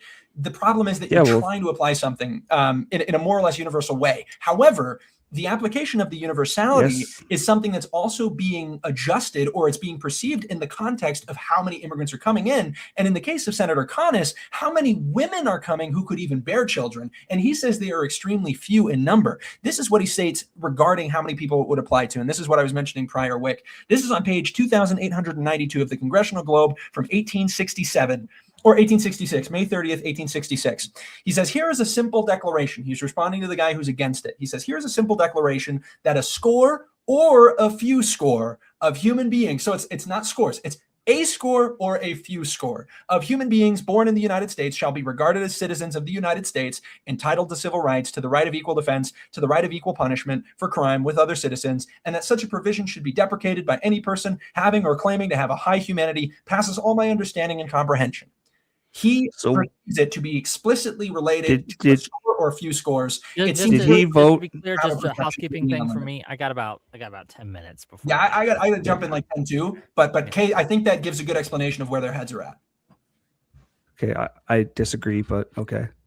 I just think hold on, Kai. This argument is not a very strong one, at least in my opinion, and you may disagree, but I think that relying on a quote about the numbers doesn't really help when their intent was pretty clearly to apply it to one and all. And as Effigy said, in order to prevent the creation of like a hereditary caste system, which they did not want to happen, especially after the Civil War. I think that, like, yes, it's just trivially true that they may not have expected the numbers that were in place, but I don't think that speaks to their intent at all. If you were debating about policy and you believed that it would have an effect that only affected like 10 people, and you discovered later on that it affected 1 million, and the quantity significantly altered the effect that would have demographically on your country, I think you would go back and you would say, maybe we should have consulted that more closely. And a big part of why they didn't do that is probably because the 14th Amendment was specifically in the context post Civil War of trying to be sure that Black people, African Americans, were not disenfranchised in the way they typically had been. These guys are talking about this tangential item of immigrants receiving it, despite the fact that a tangential item. That was the whole point. I think no, that's not the case. That is not the case. The whole point of the 14th Amendment citizenship clause debate was about immigrants. It was about how to prevent an underclass based on race, based on bloodlines. That's what it was about. Specifically tailored to the actual lived experience of Black people. If I can finish, okay. The catalyst for that discussion was slavery, no doubt. But this has been an issue that they were having to deal with and looking as again, they spoke of extensively in the log. If you read it, about gypsies. I've been quoting it. About Indians. They even go through about like which Indians would this apply to, which ones it wouldn't apply to, right? They were considering all these different like cases and things like that. So to kind of boil it down to just slavery or primarily slavery, it is primarily slavery. 100%. I don't think it's accurate for and people could just read the debate and see, right? I think that like at the end of the day, like the purpose was to make sure that there was a clear delineation of who is a citizen and who is not a citizen, right? And provide the stat or the I guess the thing that we can measure to determine whether or not someone is a citizen or not. And they decided upon birthright citizenship. And that's what they applied into law. And that's just how it I do want to can I specify something? Real quickly, because I want to let Clay be able to have his chance. I formally referred to immigration restrictions occurring, I think, 14 years. I was actually confusing that. There is one passed 4 years later called the Burlingame-Seward Treaty, which was a restriction of Chinese immigration. So that's the same Congress. I just wanted to clear that up for people who were objecting prior. It is the exact same Congress that severely restricted immigration in their same congressional term. Can All you, right. I'm sorry, can he repeat that? Can he repeat the last I part want to of let we'll send it in an email. Clay, I want you to go ahead and ask your question because they're both limited on time. Rewind it, angry man. Go ahead, Clay.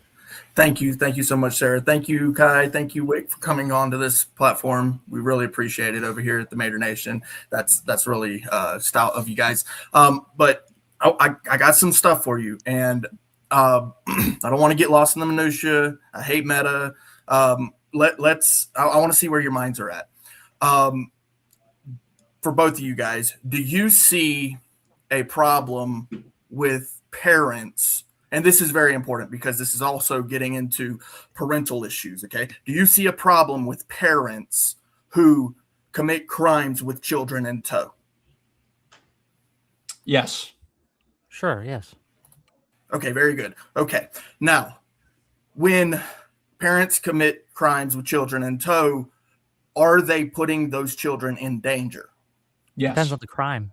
Not all crimes are going to put you into danger. If you commit tax fraud, what danger are you putting yourself in? You go to jail and the child is given up to some other protector. Okay, but that when we say danger, I don't think that you're putting the child in danger in any significant way. It's a fundamentally different thing. I guess taking it directly or indirectly. Directly or indirectly. But I think that conflating these types of dangers, we do need to differentiate them. The danger you put a child in by bringing them along to your bank heist is a fundamentally different kind of danger. Is it not going to be little danger, big danger? Yes, little danger, big danger. But that scale matters. You understand? Okay, very good. I want to move along because I don't want it to take up 2 minutes. Sure, but I'm just saying it matters. I get it. No, I understand your position. So when it comes to that danger, when a parent goes to jail, regardless of the little danger, big danger, the state then steps in and takes the custody of that child, correct? Unless there's somebody else willing to do that. As I understand it, I'm not too familiar with the system, but okay. Yeah. Okay, very good. So when it comes to more serious crimes, that parent may never retrieve that custody of that child. It's certainly a possibility. Okay, so this is a logic train. Okay, in my mind, when you put a child in danger, you are like that's one of the highest crimes in my mind. Like that's almost scum right there. Now, with illegal immigration, sure, there's the civil ones, right? But then there's also the criminal aspects of illegal immigration. Can I ask you a question real quick? Okay. I would cede to you that by bringing them across the border illegally, that you are putting your child in danger. But do you judge a parent who is fleeing from the cartels, fleeing from a greater danger, for bringing their child along in order to avoid that? Asylum is not the same as illegal immigration. When you are fleeing a country because there's cartels or war, that is not illegal immigration. That is seeking asylum. So let's separate that issue out. If that's your position, then okay, fair enough. That is 100%. I am all about people seeking asylum because of horrific things going off in their own home country. Then I think they should seek asylum. But then, so we are on the same side. We may not have a lot of daylight between our positions here. Yeah, exactly. Now, here's my big question. Would you support a bill that made it an extra criminal activity, a felony, if parents that bring their children, or if they're pregnant and have a child because they're endangering that child because they're putting them into the penal system, forcing the American people to take care of that child within that custody system, they're actually endangering that child to where they should have actually been. Would you support a bill that stated that if they do that, that would become a felony because it's a felony child endangerment? The reason I'm already guessing Kai's position on that. I want to hear yours. Sure. The reason I wouldn't support that, because under the logic train that you just laid out, making it a felony makes it more likely that the parent is going to be separated from the child and for longer, and it would be harder to get them back. I like that. And so I have a provision in the bill. The provision is that the parent has a choice. They're going to get deported. regardless what happens, right? So it's a felony, they get deported, right? Now, the provision is they can take that child with them. They don't get to return. The child retains his citizenship. He can become a dual citizen, no problem, but the parents can never return. I'd have to think about that more. I can't give you an answer off the top of the dome. Good. Something I have Very to good. consider. And would you? Can I ask you just Yeah. real quick? Would you consider making it a crime for making a provision for other crimes other than immigration? So, say they were taking their kid to a bank heist or something. Would you add in extra penalties for that? I think child endangerment is one of the biggest problems that we have in the United States. I'm just curious. Human trafficking is a problem, and that actually leads into child endangerment too. So yes, I'm all about protecting those who are the most vulnerable among us. And I want to add in, because I'm presenting this as a bill, right? Please. So the idea of producing it as a felony if they endanger a child, and then they have the option, get the fuck out, take your children with you. That's great. Okay. But if the child, because I want to make sure that that people understand, it's not just heartless, take your child and get the fuck out. They have the option, if the child gets left in the system, to obviously there's an adoption process. If before the adoption process happens, they want to take that child back because they need, their child, they decided finally they want their child, no problem. You can take your child, you pay for it, and you retrieve it at a port of entry. You still cannot enter into the United States. So I'm not heartless. You can have your child, not a problem. Okay, I want to make sure that's understood. You retrieve the child at a port of entry, you pay for it. I don't know about this, man. Like I'm not entirely against it, right? But I'm seeing problems, right? It just feels that it's going to make it more likely that parents and children are going to remain separated. Like if the child retains its citizenship and they're here, it makes it harder for the parents to stay with the children. But there might be a option for them to take the child coming with them. here. Like I'd have to think about it more. But yeah. Look, I have the bill. I've written it out, and I'll send it to you.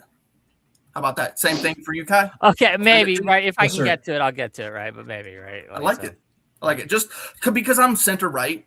This is where I sit on the political scale. Most people here know this about me. I always try to find that middle ground for the two, and I think that this is like the most feasible thing for both of you guys, or both sides, I should say. So I appreciate it. I'm gonna let it go on because I know you guys ain't got much time left. I wanted to, Kai and Wick, because you said 10 minutes, and that time's probably. I'm going to try to give as many people as possible. Like that was a soft 10, but Okay. Yeah. Okay. All right. As Varun, question to you, sir, for either Wick or Kai. Thank you for having me on your show, Sarah. I want to ask Kai a question.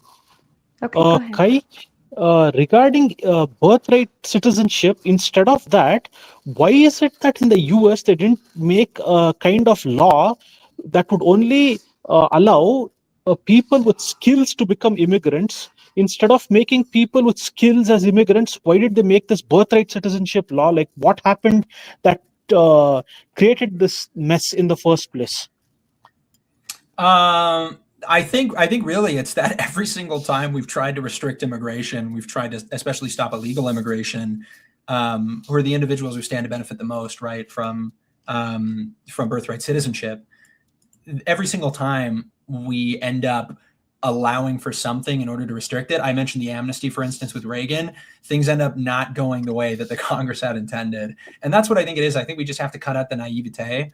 Like I was saying to Wick, I'm not opposed to bringing in some immigrants who are incredibly skilled and incredibly productive, but I think it has to be offset by self-deportations and deportations of illegal immigrants to achieve a net zero effect, at least for 10 years. I think you have to have a kind of cultural incubation that occurs. But yeah, I mean, a lot of the time, it's just the Congress doesn't recognize the effect that is going to happen. And that's why I'm a conservative. I'm a conservative because I don't believe in radical change, because radical change often produces more conflicts than it resolves. And then we hold on to resolve ending the conflict. Birthright citizenship is a radical change. Yes, but I think it's a response. I think it's a response to a bunch of problems we have created because we initially that was made just the decision. wild to say, right? I'm a conservative because I don't believe in radical change, but here I am advocating for this radical change. Is just wildly. No, you're right, and there are exceptions, right? Like if you look at the Burkean sense of the word conservative, it doesn't mean that there are not changes that can be undergone. But I think that the changes should try to align ourselves overall with kind of the national identity and historic identity of the nation. So, for instance, returning to originalism on a bunch of rulings would certainly be radical, but I think it's in alignment with the individuals and the stock that created the country that we all appeal to in an effort to validate whether or not a thing is good or not. So I think I'm pretty justified in my heuristic. Can I ask Kai one more question, Sarah? Of course. Yeah. Somewhere in the 1980s, some students from Chile had come and they studied under Milton Friedman, and they understood how capitalism works. So that time, Americans backed Pinochet against the communists, and the capitalist system won. So that way, why is it that instead of trying to fit everyone into the Western world who actually don't assimilate, why can't people start sending representatives, students to study the way the Western world has been built and the successive points, taking the successive factors of the Western world, coming back home and trying to implement it here? Why aren't the world leaders doing that? That actually is, don't you think it's more secure to do it like that? Because multiculturalism always leads to conflict. Multiracial societies tend to fail. But if you look at a successive society and try to implement its laws after studying their ways for some time into your nation, that will work out better. Why aren't the governments doing this, but they're only looking at short-term goals, favoring illegal immigration to only booster the votes for their parties, and then in the end, like even the ones who've immigrated, their lives just go to hell. They're just used as vote banks. Yeah, the interesting thing is this is actually one of the better arguments for immigration. It's the idea that people come here, they're educated, they're successful, and then they return to their home nations and improve them. I think that's a much better argument for immigration. The problem is that what seems to happen is instead of people leaving, and sometimes they stay, but they do still produce some good in their home countries. A lot of times what happens is they just bring more people from their home country here, and it significantly shapes the political demographics of the country because you begin to start playing more of a game of interest politics and begin deciding American elections based off of what our posture to a foreign nation is or what our posture to immigration is. If a party is against immigration, I mean, this is the response I get from Democrats a lot. They're like, well, Republicans are losing because you guys just don't like immigrants. When has that ever happened? That has happened. When has an election be decided based on our foreign policy? Possibly in 2024. We've had multiple people now. That's the case. We've had multiple people now, like literally just in this conversation. We have had multiple people. All the exit polls showed that the people's biggest issues, foreign policy, was so far down the list. I don't think it even cracked the top 10. So where are you getting this idea that the 2024 election was decided upon based on foreign policy? I don't think there's any decisive way of absolutely determining it, but I think there is a significant political shift in the political demographic based off of interest politics. Absolutely. And that, by the way, I don't think that always happens at the federal level for parts of the reasons that you cited, but in state elections, dude, absolutely. You look at a state like California, in the state legislature, do you not think that catering to the interests of the immigrants there, particularly as it pertains to cooperation with ICE or cooperation just with law enforcement in general or immigration restriction, do you not think that has a sway on the outcome of an election? Of course it does. Or foreign policy. I mean, the posture. Look at Florida has a lot of immigrants from Cuba, dude. Absolutely. Right. But that didn't they cooperated with ICE. So the immigrants. Okay. If you're going to cite the one population that's Republican, aren't the variable here. Like Texas, for example, too. Texas, I think, may have the most immigrants of any state. Cubans are the new. California and Texas are competing for that title, right? Cubans are the new model migrant. Was obviously in full cooperation with ICE. So this variable that we're looking at isn't the amount of immigrants. It has to be something else. I completely disagree. I think that. Well, you can disagree, but these are what the stats are, buddy. So okay. No, I've actually got a perfect example. What do you think about the mayoral race in Minnesota, in Minneapolis? The mayoral race in Minnesota. I'm not in Minneapolis. That. Minneapolis between who was it? who was it? It was Omar Fateh, and who's the guy that was running against him? Is it Jacob Frey? Was this during the ICE surge? Did this election happen during the ICE surge? I don't believe so. Okay. Let me, because that would I want to get my stats right. Well, hold on. I think you're assuming the results. The results are that Omar Fateh lost, but a part of what caused him to lose the election was tribalism among different factions of Somalians. Jacob Frey made a better appeal to certain ethnic communities within the Somalian community. So the ethnic angle actually worked against the Somali candidate. Voting population of Somalis in Minneapolis. I just don't know the answer to this. I had a buddy who lived there who 50% of his graduating class was Somali. Okay, but and that was in 2021. Right? Like, well, let me look it up. Yeah. Give me a second. And we'll wrap that piece up, and then I want to let Padrino ask his question. Sure. Yeah, thank you, Sarah. Mm-hmm. Yeah, thank you, Asvern. Okay, let me see here.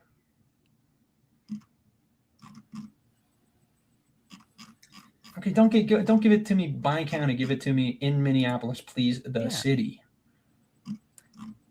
And like, what foreign policy issue did he use? No, it wasn't necessarily foreign policy. It was ethnic. It was ethnic politics. It was the appeal to a specific racial minority, and that I think is a problem. Like, I think you would agree with me. You would agree with me that if we get to a point, if we get to a point with our politics where we're making appeals to specific ethnic groups based off of what their particular interest is, that probably negatively affects our democracy. Would you agree or disagree with that? It depends on what the appeal is and what group's being appealed to. I don't think it necessarily can. Like, I think that when it comes to, if you have a group of people who have been in the community for all their lives, appealing to that group rather than the people who have just moved in could possibly be fine, depending on the appeal, right? It's context dependent. Yeah. So for instance, in the Somali community, this is actually interesting. They have declined in their support for the Democratic Party, and it has been attributed, I'm just reading from Wikipedia here, to the party's more liberal stances on family and cultural values such as gender identity and LGBTQ issues, as well as Biden's handling of the Gaza war. Okay, I'm being told, just real quick, I'm being told that the percentage of Minneapolis, and take it for a grain of salt because this is chat, and chatters are lessers, okay? They're saying the best they can find is about 2 to 3%. Give me a second here. I'm trying to find. That might be wrong, not from chat. But I'm just saying, like, if it's only 2 to 3%, no, there's no way it influenced the election, man. It just didn't happen. It's like that is a crazy opinion. Elections are won by far less than 2 to 3% every single 2 years. Like, that's a ridiculous angle. And if you have a voting block, that votes as a block, it is even more easy to. But you just admitted that the Somalians didn't vote as a block. No, they did. They vote 91% for the Democratic Party. They absolutely voted as a block. Let me allow Padrino to ask his question, and I mean, you guys are welcome to stay if you want to keep going. That's, but I at least want to let him ask his question. Padrino, your question to either Kai or Wick, please. Hi, everyone. Sarah, thank you for the participation. I love your channel. Well, answer the question. I agree. One moment. I am God. As God, I wish to say that the United States of America should be a welcome country to almost all crowds in the world. I like to say just it. That was it?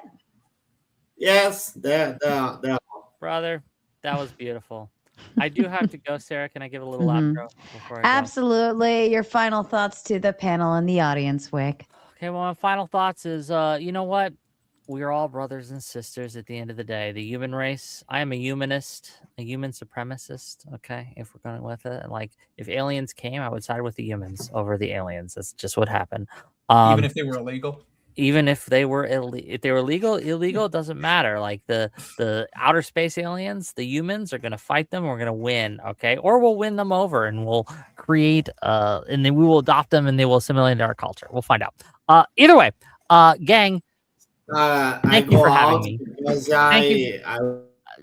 Thank you for having me. If you like what I have to say, if you enjoy watching Wick TV, if you want to become a Wicker, you come to my channel, okay, Wick TV, and you click that follow button, you click that subscribe button, click that like button. Tomorrow at 6 p.m. Eastern, we're going to have the Soy Pill on, and we're going to have Bishop on. Bishop is a Lockheed liberal. They're going to be talking about a few things. They're going to be talking about the Hassan subpoena. They're going to be talking about what our stance should be towards Cuba. It should be a wonderful discussion, so tune in for that. Sarah, thank you. Always a pleasure. And yeah, I'm going to see you guys later. Bye. Thank you so much, Wick. I appreciate you. And Kai, if you needed to go as well, I leave the floor to you to give your final thoughts to everyone. Yes, I love you guys. You're all awesome. I love Wick. So sad he didn't love me back in his closing statement, but I love Wick. I thought it was a really fun debate. Thank you for having me, Sarah. Of course, thank all of you kind people. Thank you to Duck for the diagnosis. I was going to get checked out by a psychiatrist, but you've saved me a trip. Yeah, I appreciate all you guys. Be sure to subscribe on YouTube. Kai Schwemmer is exactly the way that my name is spelled here. That's the channel. Kai Schwemmer on X as well, and Kai Clips on Instagram, Clips with a K. Appreciate all you guys. Love you very much. Bye. Thank you, Kai. Have a wonderful night. See ya. All right, ladies and gentlemen, I do recognize, gentlemen, that went a little longer than normal. It took us a little extra time to get through the donos, and of course, each person had really great questions, so it was a little lengthy for each one. But you guys did earn your gauntlet. Is everyone planning on staying and having the conversation? That's the dream. Wow, so much excitement, so much enthusiasm. Yay. I'm going to head to bed myself. I'll have to search for the unmute button. Muted so long. Yeah, Kai, did you want to give any Kai, did you want to give any final thoughts? You mean me, Kay? Or I'm sorry. Yes, Kay. Sorry. Yeah, Kai's the other guy. No, I'm good. I think it was fun being here again. Yeah. So awesome. Yeah. Okay. I'm a hard R liberal, just like Wick. So yeah. Fair enough. Fair enough. Yeah. Hi, Effigy. It's been a while. What's going on? Okay. Good. Yeah. So thanks for having me on. Thank you, Kay. We'll catch you the next round. Adios. It's good to see you back again. All right, I'm going to go ahead and kick off the gauntlet, and we're going to start that off here in just a second. If you already know where you're going, feel free to head on over. I'll set up the raid. Spin, I'll go ahead and let's see, for the win and spin would be very right-leaning. Calvin, you're kind of going to be somewhere in the middle. Clay, somewhere in the middle. And Effigy, you're going to be left-leaning on this topic. So this is actually perfect. We can still have a conversation and not end up in an echo chamber. Can you at least put us on the right side of the fucking aisle for a change? I mean, yeah, Clay can stay exactly where he is. Yeah, if you switch for the win and spin with the other side, that literally would be. Some might say that. Some might say that's racist. I'll be right back. 1 second. Take your time. All right. Well, technically, you're on stage, right? If you, technically, you're on my right or whatever it is. Okay. Perception.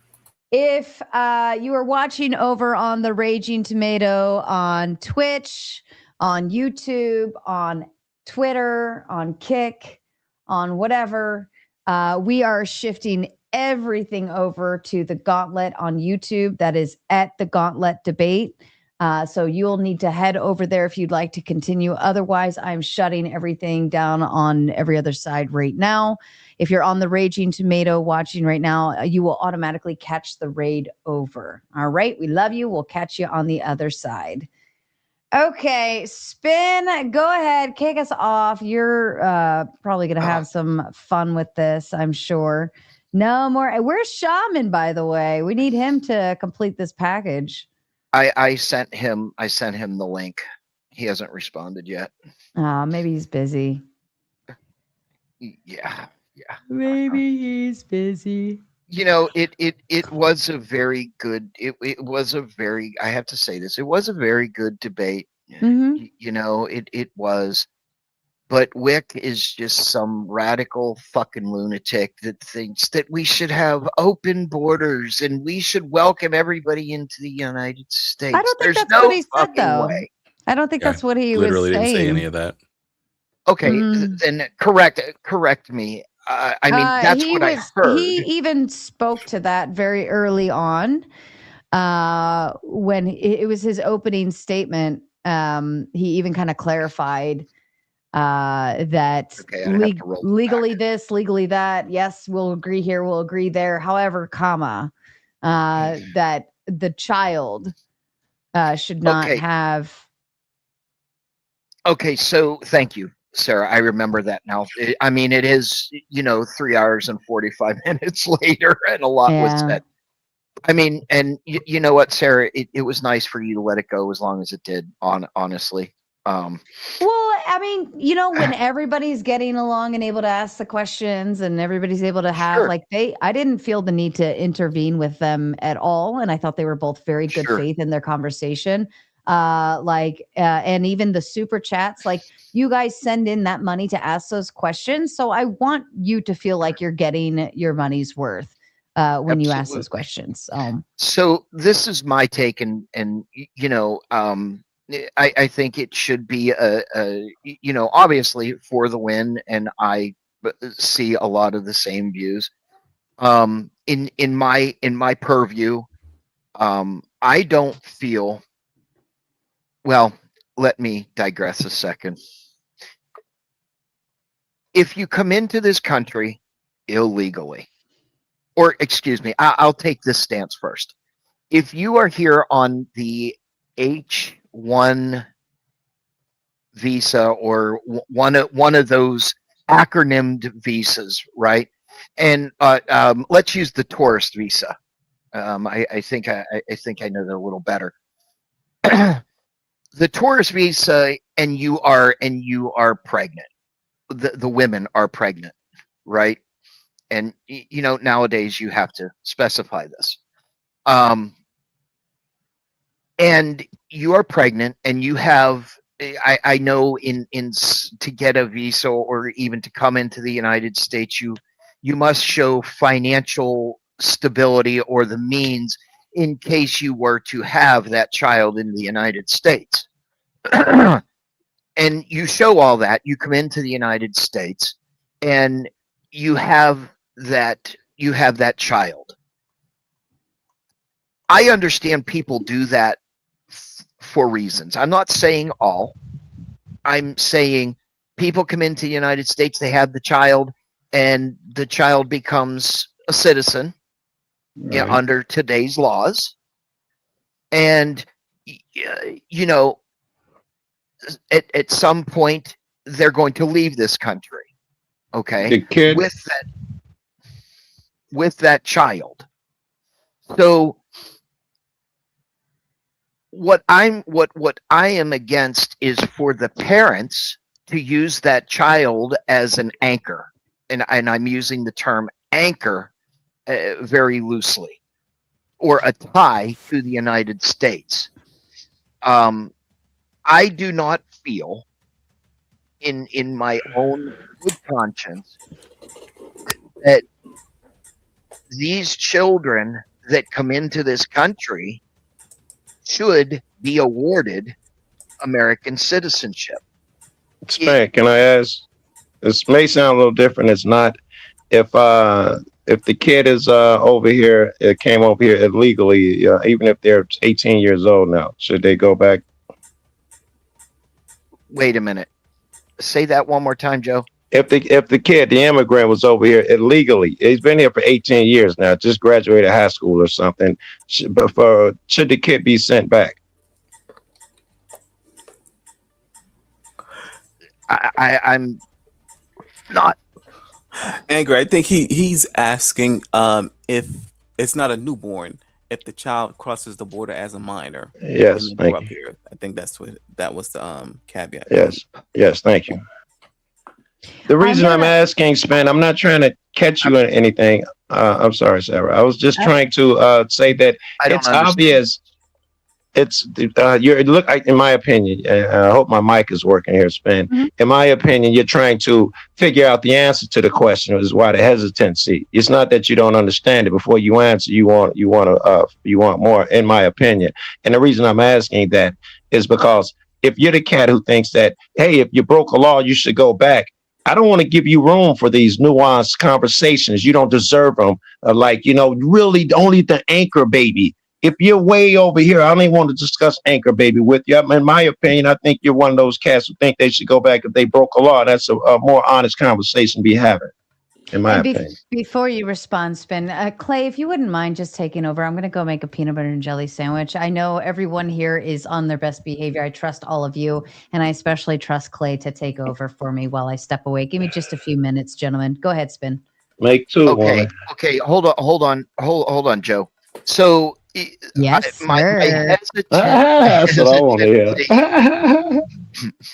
My hesitancy to answer the question is I just want to understand the basis for it. That's what I said. The basis, rather than just answering it, right? So let me see if I can help to clarify the question, because the question it is about, I'm assuming, minors. And is any illegal immigrant that's over here illegally, broken no other laws, should that person be sent back? It's a simple question.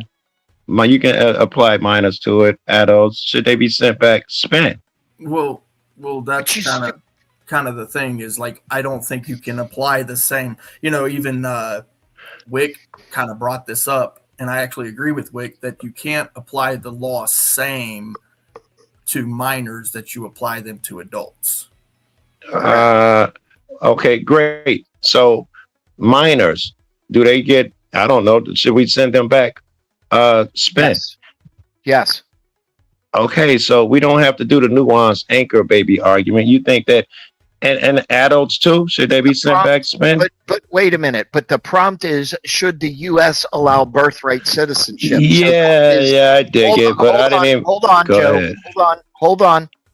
So to stay on prompt, I am arguing the fact that just because somebody comes into this country pregnant, right, should not have the legal right, in my purview, for that child to become a U.S. citizen. Now, when you say a minor, or the parents that have come across this border, or that are already born, they are at that point. And Clay, our resident constitutionalist, could probably answer this question, but I'm going to give the prompt to the question. A minor is already born. Therefore, in my purview, and I believe very strongly on this argument, if the child, the mother, the father, the grandmother, the granddaddy that have come into this country and overstayed their welcome, absolutely. I believe under Clay, the immigration statute. Please give me the U.S. code, whatever the fuck it is. I can't remember off the top of my head. Yeah, I mean, whatever U.S. code that's under, I don't remember. Okay, they have a law that says that they should go back. I agree with that. If you say there's a law, I agree. And I would rather argue than what the law exists, and maybe you guys would rather argue something else. I say, you know, that's less of an interesting argument. Well, they choose their moments to be authoritarian, right? To like cede to nothing but law, and then other times to make moral arguments. It's a moral argument as to whether or not a child who was brought here when they were young, and then you that is not a moral argument, and you find them when they're older, and they don't that even is by speak no means. Let me finish talking. If you find a person who has grown up here from the time that they were small, no longer speaks a different language, has never even been in their mind to the other country, and you ship them off, you are doing an immorality to that person by sticking them in a place they can't even speak the language or have never been to. Like, Thank you. And that's exactly where I was going, Spin. And I'm saying that if you wait, Spin, wait. I'm not saying whether it's your policy or not. And I'm saying that if you hold that belief, I can assume your opinions on the rest of the shit. I need not hear them. That's what I'm trying to say. Yeah, you're an okay, and I get that. Authoritarian. I understand your argument, Joe. Listen, if you and your parents came into this country illegally and that child has been born, that does not instantly give that child U.S. citizenship. So therefore, they are just as illegal as the parents, the granddaddy. Hey, let's get to the meat, Spin. Let's get to the meat. I'm not going to allow you to dodge right now. I'm not even in the mood. Spin. Get them the fuck out of here. That's where they need to go. I am curious, Spin. I'm going to restate your position a little bit here, but if they broke a law, they should go back. Is that fair? Absolutely. Absolutely. All right. So I'm curious, and this is the meat of it, baby. Who else do you hold to that stringent standard? Fucking Effigy just explained to you this is the only life he knows. He don't even speak that language, ain't even been over there. The punishment is severe. Who else do you hold to that standard? If they break a law, you put that severe punishment on them. I want to know. No one, just immigrants. That says it all. Yeah. Well, no. Hold on.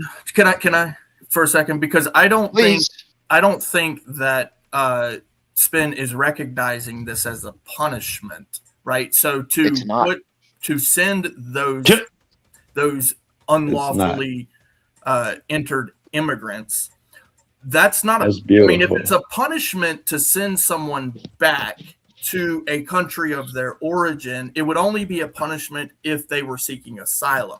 But if they're not seeking asylum, then that's not a punishment. They're just happen to be a toddler in a willfully cross a border? Supposed to be.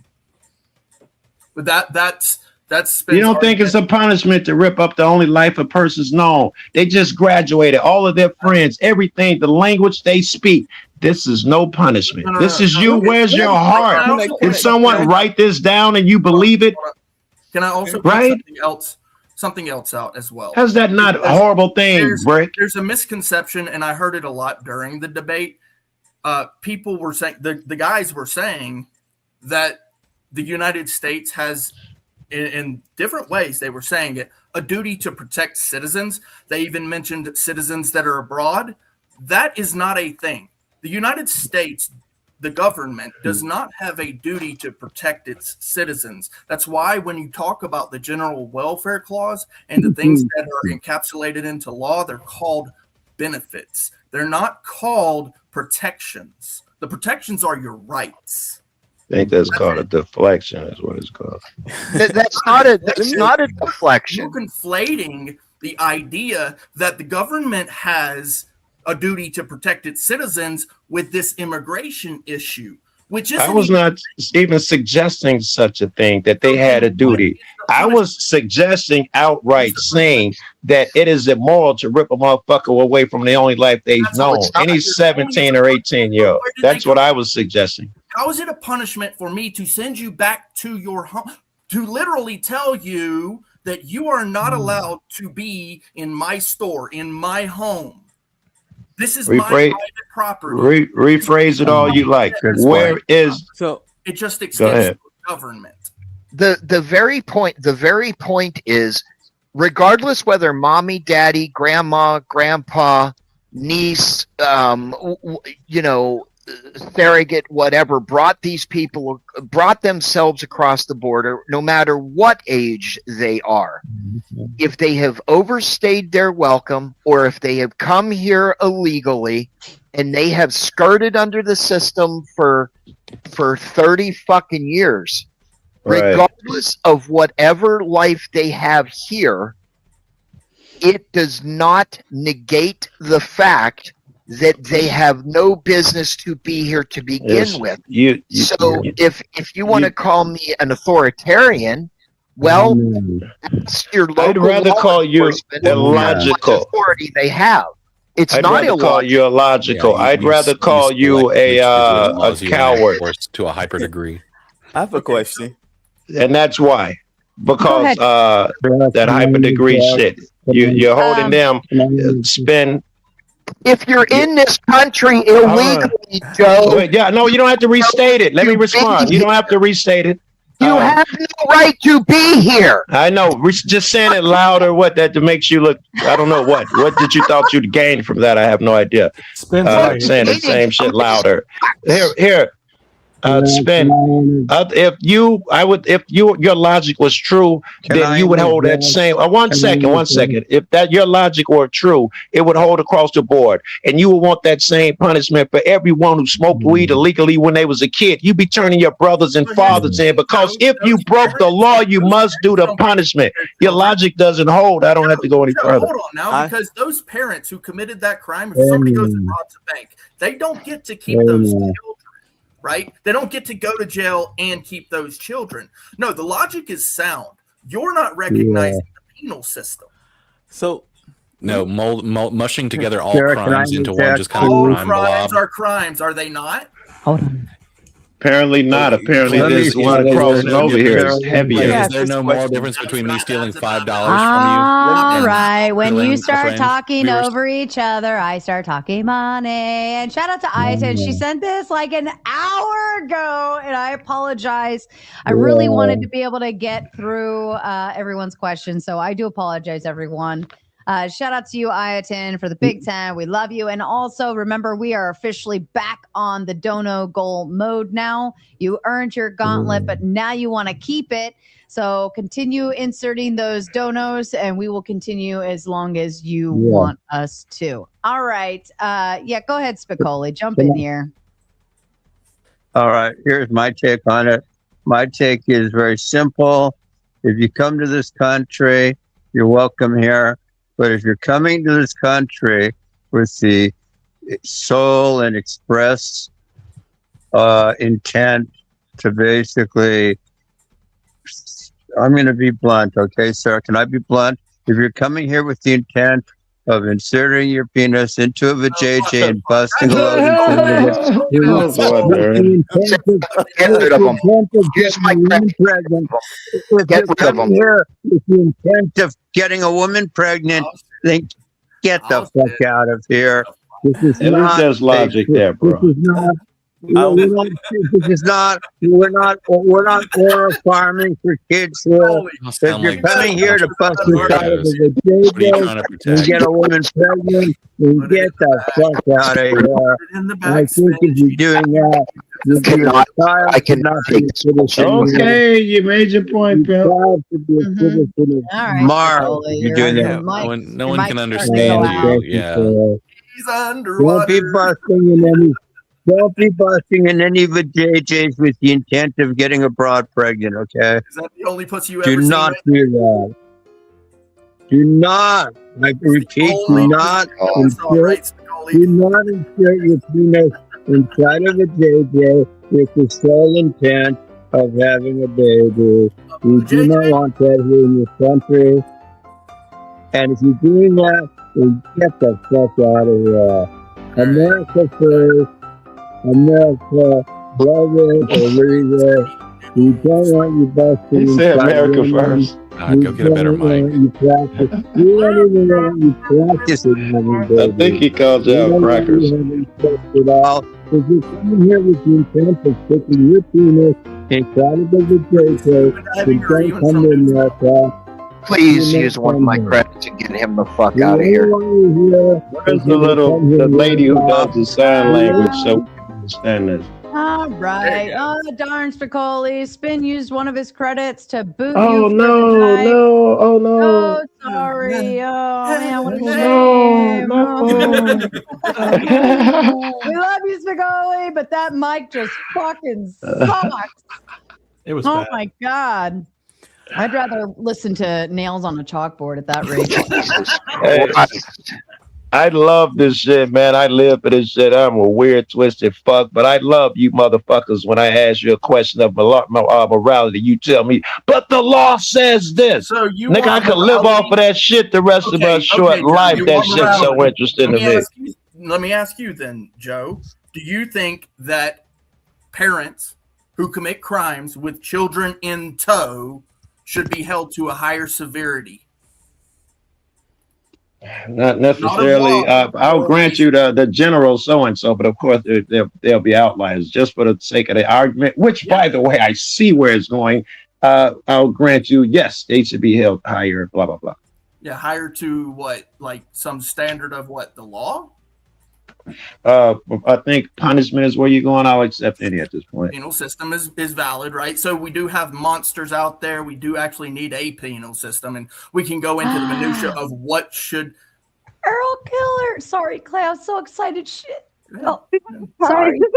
Oh, I'm sorry. I haven't seen. She hasn't been on panel in forever, and you know how I love the ladies. I apologize, Clay. Go ahead. Sorry. Yeah, Go ahead. Yeah, go ahead. Chime in. No. Finish your thought, please. Okay. So yeah, because Joe and I are having this back and forth, but okay. So at some point, we have to agree what the law and the penal system is going to serve. Of course, I know that the court is that final arbiter, and when it comes to duty to protect, the court has ruled that they're not going to back the idea of that the government has a duty to protect. So I don't know why people keep going down that logic train. They're already going to say, nope, we don't have a duty to protect. So when it comes to Council Rock B. Gonzalez is what the case law you're exactly talking about. However, it's Winnebago, actually. Okay. But I'm sure. Well, actually, there's a lot of cases that back this idea, and DeShaney v. Winnebago is the one that I always come up with. But there's a lot of them. But pick up Council Rock B. Gonzalez. It's just spot on, verbatim. I like it. But yeah, so the idea that children do need a little more protection within the idea of rights. Okay, can we cut to the chase? Are you really give a fuck about this kid? He's been here 18 years, just graduated high school. All his friends in life is here, and you want to send him back because he didn't get here right 17 years ago. Again, you must tell me that someone wrote it down and we must obey it. He's your God, Clay. Well, I'm wondering if you would actually just say, I apologize, Clay. If you would instead say something like, all right, look, you've been here 18 years, come to find out your parents aren't legal citizens. And based on our new laws, that would be, you technically aren't a legal citizen either.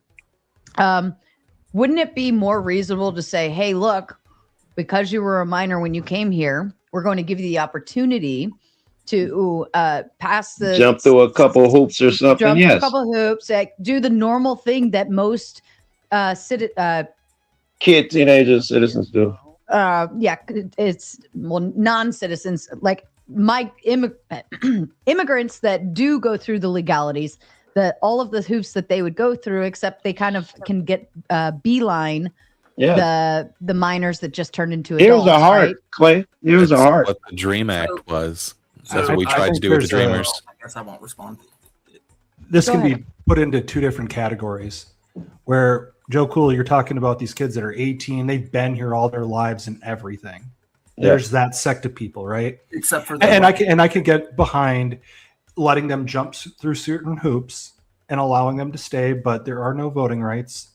You could at max probably be a green card holder, but now with the new green card laws, you have to leave and then come back now. So here's my issue. Now hold on. I'm sure he wasn't done. I have a whole issue with the framing of the argument itself. Okay. It's because we're on birthright citizenship for this panel, but you're presenting someone who doesn't have birthright citizenship. This is nothing to do with the actual topic. This I is thought I agree. This is Joe's argument, okay? Yeah, but then when you have these folks that have come across the border as an invasion during the Biden tenure, that's a whole other topic. Every single one of those people need to leave. yeah, that is a topic that you can't win. By the way, Here comes the brown people. Oh, heavens to Murgatroyd. It's like I have a Brown. question. It's that there was a powers that be that allowed those people. Hold on. Go ahead, Clay, because I know you were trying to respond. Go ahead. So my issue comes in that this, okay? When I say, we're going to try to solve this issue, people bring it out to this other issue, okay? And then try to conflate the two and put them all into one basket. I think that the problem that we have in today's day and age with politicians is that's exactly what they are doing. Instead of writing one bill to resolve one matter, they try to pile it all into one new green deal, which is bullshit. I have a bill present for you right now that would resolve the birthright citizenship issue for both sides. This is exactly what I presented, and I will actually be sending to Wick. And all right, is there a short version of your bill? What happens to the kid who was born here, whatever? Is there a short version? Okay, so the parent, when they are found to be here and they have a child that was born one here, or both. I'm sorry. One say both parent out here or both legally. parents? Parents. Yeah, I would go with parents. I mean, essentially, Let's go with both just to make it quicker and easier and cleaner. Would determine that, right? So if there's not parents, right? So what happens on a birth certificate is, that's what I was trying to avoid. Because it matters. Because I mean, if the mom is a citizen or if the dad is a citizen of the that's. I was just curious. Sorry, correct me if I'm wrong. Who goes on the birth certificate? Is it both parents or is it just one parent? I think it's dad's name, but mom is the primary. Whoever's there to sign. Whoever's there to sign, right? So it's either mom and dad or mom, right? Because it's never just dad, right? So either mom and dad or just mom. I mean, I guess you could just have dad sign it. You could. But help me, Clay, get there. An unfortunate situation. I'm gonna smoke and mute. Chiming in to try to say that lose it. Like wait. Let's get into the minutia. Let's get into the meta. What does the word is mean? Oh no! Well, no, I didn't say that part, but I was curious if it matters whether or not. Right, and you still got us here. But I haven't been able to present exactly what you asked because you suck at it and you take it forever. I just wanted a short version. Remember all that time ago? Wait, what's the word is? Right? Okay. The idea here is when a man and a woman that two people have a child born here in America automatically gets birthright citizenship. No problem with that. I don't have a problem with that. What I do have a problem with is if they were committing a crime with a child in tow. That's called child endangerment. Because if they get arrested tomorrow because they had a child, now they get found out, guess what happens to the child? It gets automatically put into the system. Now you've endangered the child. In my mind, you've put that child into the hands of the government. Now that child is endangered because you cannot provide for it. You have actually committed a felony in my mind. That's child endangerment. Now, what are we going to do? We'll skip ahead. We're going to skip ahead and tell me what we're going to do. We brought the kid over there in danger. 17 here or not? 17 years later, what do we do with the kid, Clay? Clay. No, Clay, I'm with you.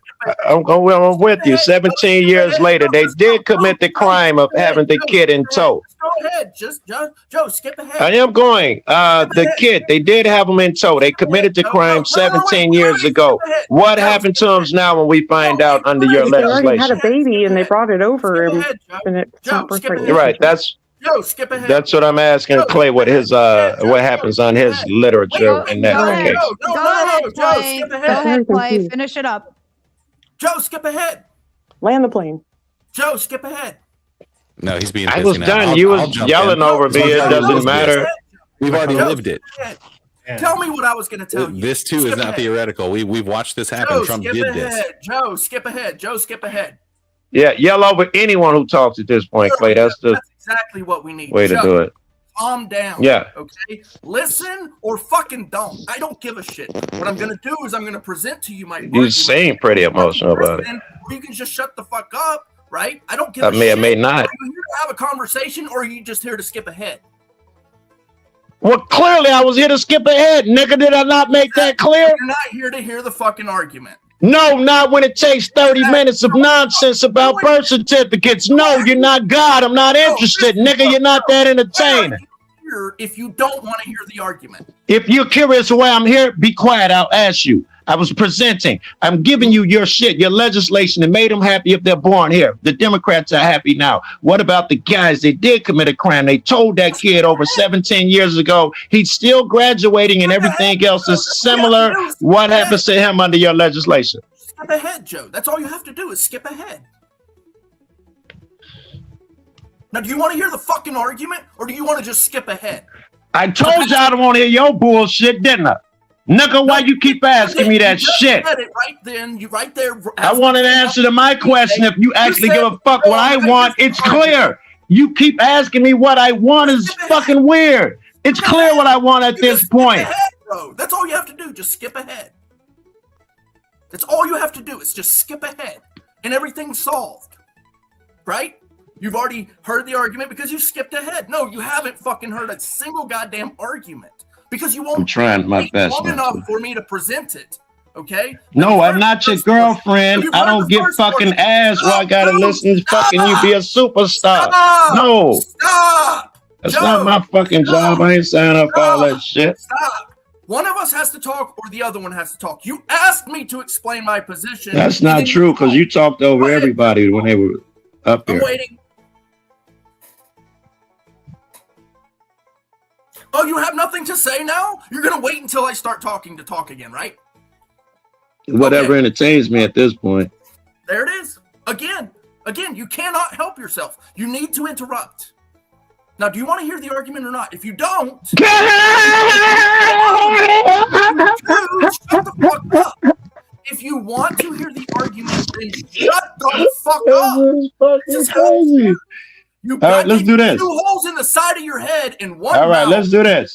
Clay, I changed my mind. I want to hear the argument. I will absolutely mute and listen. But I'm going to listen anyway. Works and the ear holes work. The ear holes, you have to open up the ear holes and close the fucking mouth hole. That's how that works. Are you just trying to make me laugh today? You don't have good home training, do you? I'd like to hear your argument, Clay. I'm listening. Okay, you want to hear the argument? Then shut the fuck up. Okay. The parent comes into the country. They have a child, regardless of whether they had it in custody or if they had the child before custody and then they get found out and now they're arrested. They have officially endangered that child by introducing it into a We agree so far, yes. Go ahead, Joe. Go ahead, Joe. I don't care about you whining like we're fucking, because we're not. No, please continue. Skip ahead, oh my Joe. God, you gotta be single. Skip ahead, bro. That's all you have to do. Just skip Does ahead. a woman have to tolerate this? Doesn't it her job to do this shit? No, go ahead, Joe. Skip ahead. Let's hear it. Let's hear it. Just skip ahead. My God, I'm supposed to get ahead with this bullshit. Bro, you have no intent or desire to actually hear the argument. You just want to ask. I'm just as interested in watching you act weird, to be honest. This might be more. I'm trying to be kind. Times on multiple panels, and you do it here too. You've done it here tonight, and this is all you have the intent to do. You just want to come up and shit on anybody's idea and say, wait a minute, I need to get into the minutia and the meta, and let's see how your is. I'm the guy trying to skip ahead. You can't have it both ways. Go ahead, and I'll have the conversation with someone else while you skip ahead. Good luck. Yeah, I'll have the conversation with Spin. How about that? See, because me and Spin can no, nigga, Echo Saber, you need that right now. For some reason, not possible. Please. Bring empathy up. You've got to talk. You've got to talk. I don't have a problem with your questions, but wait until the fucking end Hey, of the goddamn. it ain't my question. I know it ain't the problem you got with me talking. It's a problem with what come out of my mouth, man. It makes you feel insecure. That's why you hate to hear me talk, because the shit that come out of my mouth. That's why you talk over me and talk about my etiquette when you show none your damn self as if you have some fucking clean hands to high ground to stand on. You hate the shit I'm saying because I cut to the quick. You'd rather dance around, man. That's what the fuck you sensing up here. And I got little patience for it. Oh yeah, then why the fuck are you here? I'm here. This entertains me, I'm here Clay. to have the conversation, but you're Clearly. gonna sit here and be like, I'm not tolerant of your tolerance. I'm gonna be not tolerant of your tolerance. So how are you gonna be not tolerant, Joe? Because clearly you decided that you're not gonna be tolerant of it. I'm gonna skip ahead again and watch you call me names. That seems entertaining at this You point. just skipped ahead. Listen, Linda. The parents have clearly endangered the children. In my mind, that should be considered a felony when you're considering the factors of what it really means. Okay. Now, what a felony means for an illegal immigrant, someone who's not here legally, is that they do get deported. But then there are also harsher consequences. In my mind, what should happen because you've endangered a child, you shouldn't be able to come back. Now, those parents have an option. They can either take the child with them. I'm not leaving the parents to not having access to their children. In fact, they can have them all the way up until either adoption or they can leave the child here. Not a problem with that either. So then the state, the government takes care of them. Okay. But the burden does not lay on the taxpayer, because then guess what has to happen? Either they can take the child with them right then and there. They still retain their parental rights.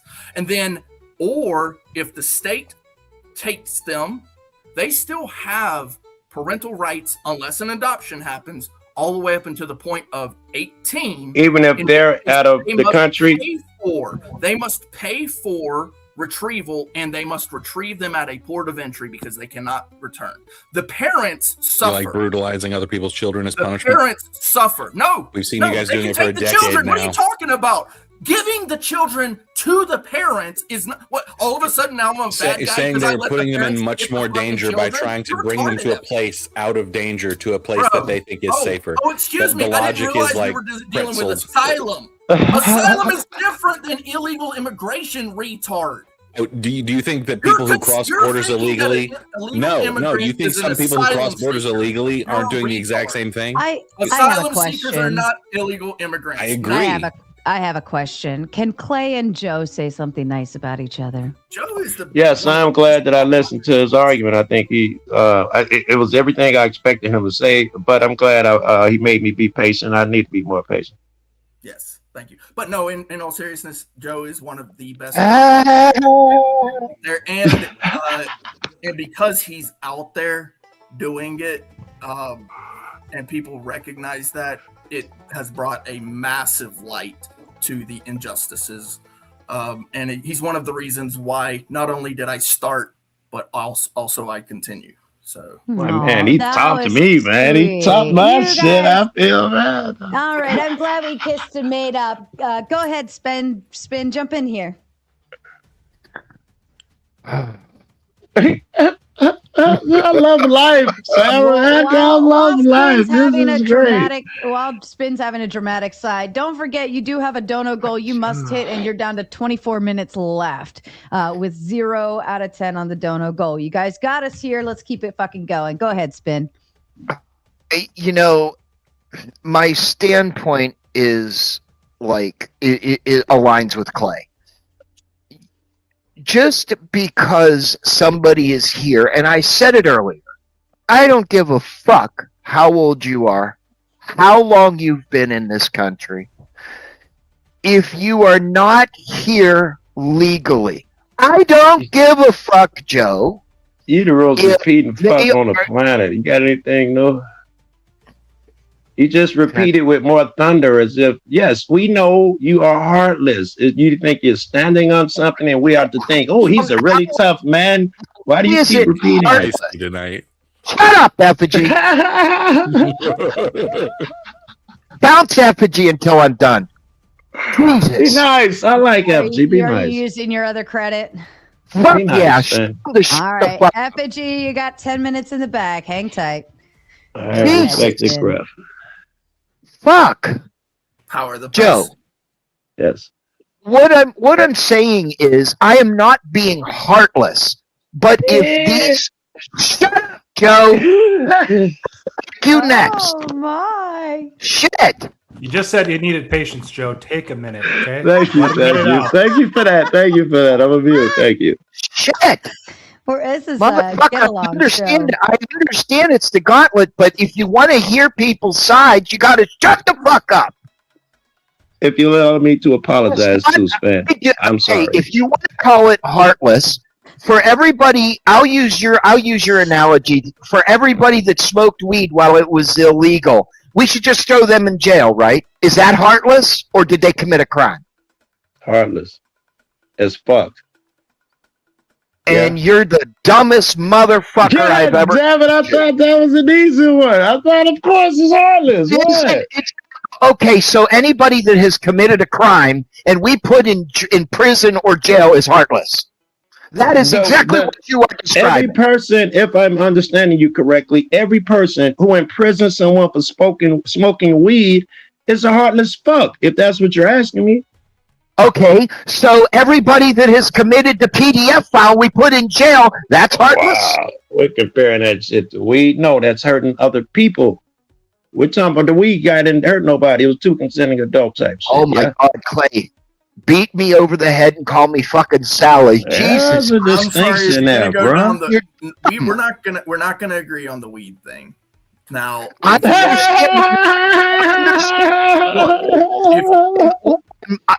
me conflate this a minute. Well, let's go. You can go down prohibition, but use alcohol. Okay. So everybody that was out underage drinking and they go to jail and they get their money called, or they end up with criminal charges, and they go to the drunk tank overnight. Is that a punishment for the crime, or did they commit a crime? Well, it depends. If it was just some motherfucker drinking and didn't harm anyone, and you're drinking alcohol, is that committing a crime? Well, no, I don't think that. I think that if someone is, well, I don't even know the legal drinking age. I don't drink. I guess it's 21. If a nigga drinks at 20 and you lock them up for drinking at 20, you're a piece of shit. Yes. I mean, we got to have a line at some point, though, right, Joe? Yes, we draw it. We don't let man draw it. We don't give our godship over to man. And we don't stand behind him like he's God. Because some nigga wrote it in the 1800s with a white wig on means nothing, man. You may see it different. Your God may see it different. You can't just make it an arbitrary rule. You actually have. Well, I'm not going to follow some cat I don't know. I don't trust politicians. Okay, so that's not an option. On the road. There's two lanes on the road. One goes one direction, the other goes the other direction. Which one should we say goes forward, the left or the right? Clay, depends what town we're going to. Depends on the country, right? So in the U.S., the right side is the right road. Right side of the road, right? The right side of the road is the one that we go forward on, right? If you say yes. It's a hard, fast rule. Everyone, everyone. Please make the connection so I can giggle. Okay, I will. In order to make a law, it cannot be arbitrary. In fact, that would not be a law. That would be the worst way to go about making. Oh, what about that seatbelt thing? Is that arbitrary? Because it's illegal for me not to. It's either you wear it or you don't. There's only one state in the nation, New Hampshire. I mean, the invention of it's arbitrary. They might as well said I can't wear a blue hat. I mean, it's arbitrary in that state. It's not arbitrary because it's either click it or ticket.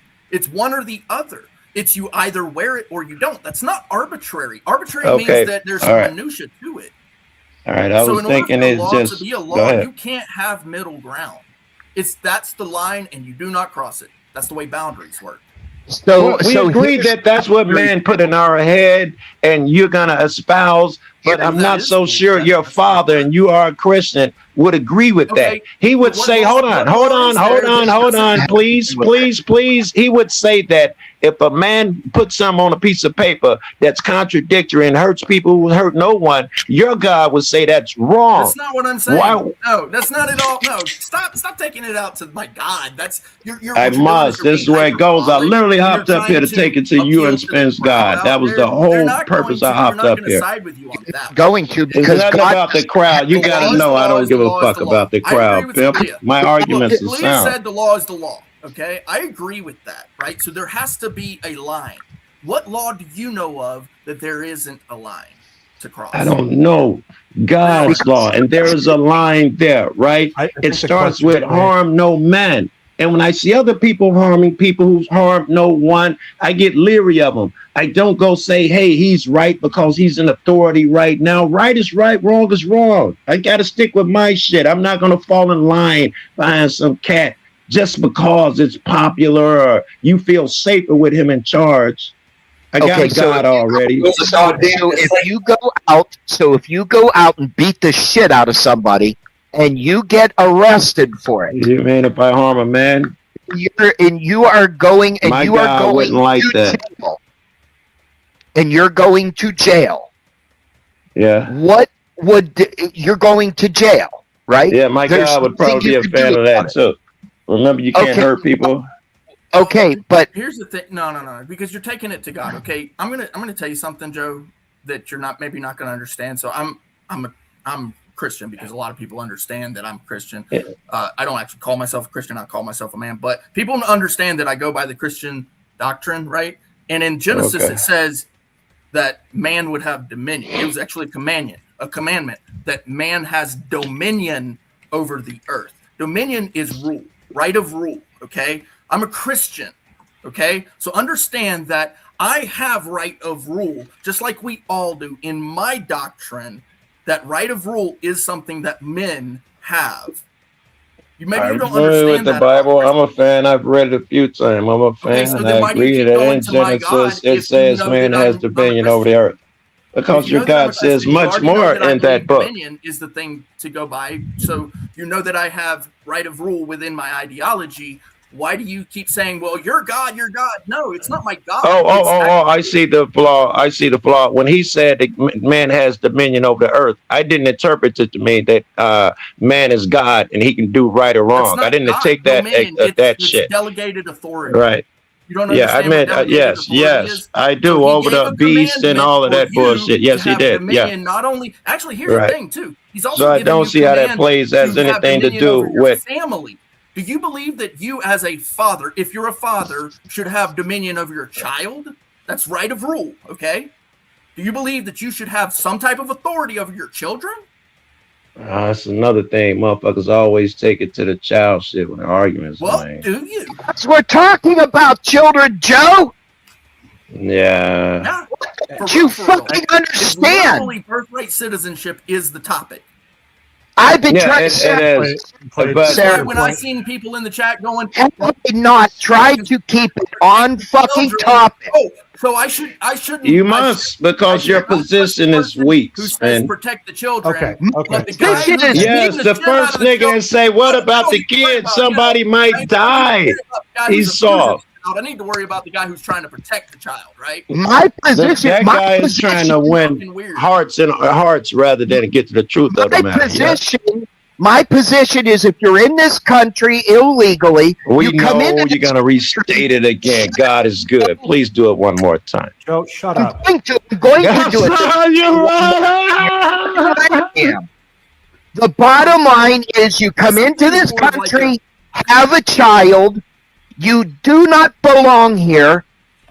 You should, the child and the parents should be deported with no fucking fucks given.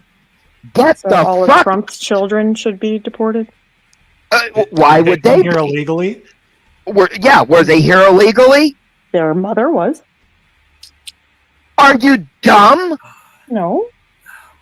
That's your counter? Are you dumb? That's your counter?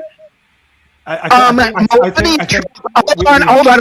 Shut her the fuck up in a second. Melania Trump said. For the record, it is double to boot, ladies. Just saying. Very good, bro. The problem. He said no problem. Here with her little straw man, Melania Trump came here on a visa. She was a model. No, the bogus. three other three kids with Ivana. Shut up! Just proved you wrong. No, what about the first wife? Yes. No, the first I wife. don't. She was here on a visa. Do you? No, she wasn't. She was Canadian and pretending to be married to somebody else. Canadians, what?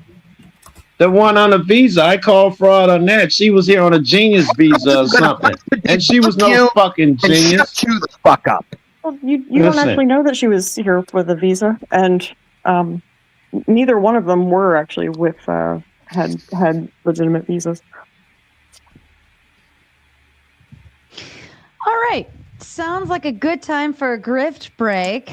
We have 12 minutes left. No donos have come in towards the dono goal for this round. So, yep. Okay. All right. Iotin went ahead and gave protection for the lady. Earl Killer, you got a good 10 spot to your name. So if anybody wanted to boot you, they'd have to match that 10 first. Then double the regular price. Then it's another 20 to boot you. So it would take $30 to get your ass out of here.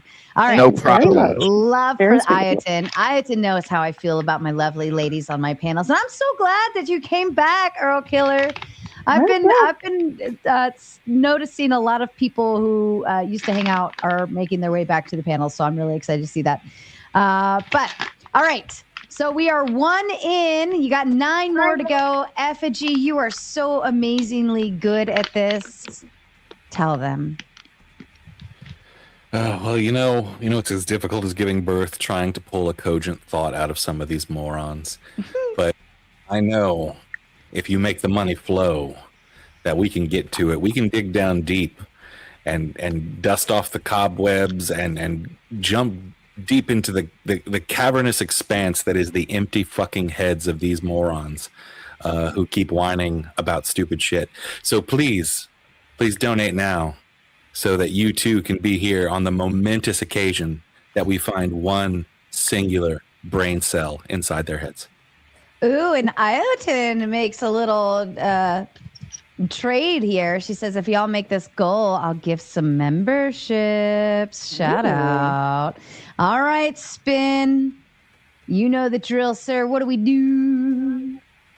Send the money so I can deport this dumbass up on the right-hand side of the quarter. Ooh. Ooh. I'm just hoping it's me. Spin's No, that wasn't me. Okay. I was hoping it was feeling a little extra tonight. I can feel the drama feel on him. Mr. for the win. You got here not too long ago. I feel like you have a lot more to say on this topic, and you're not ready to go home. Go for it. Ready to go home. We have a lot to still cover. This has been the Joe Cool and the Clay show for the last half hour.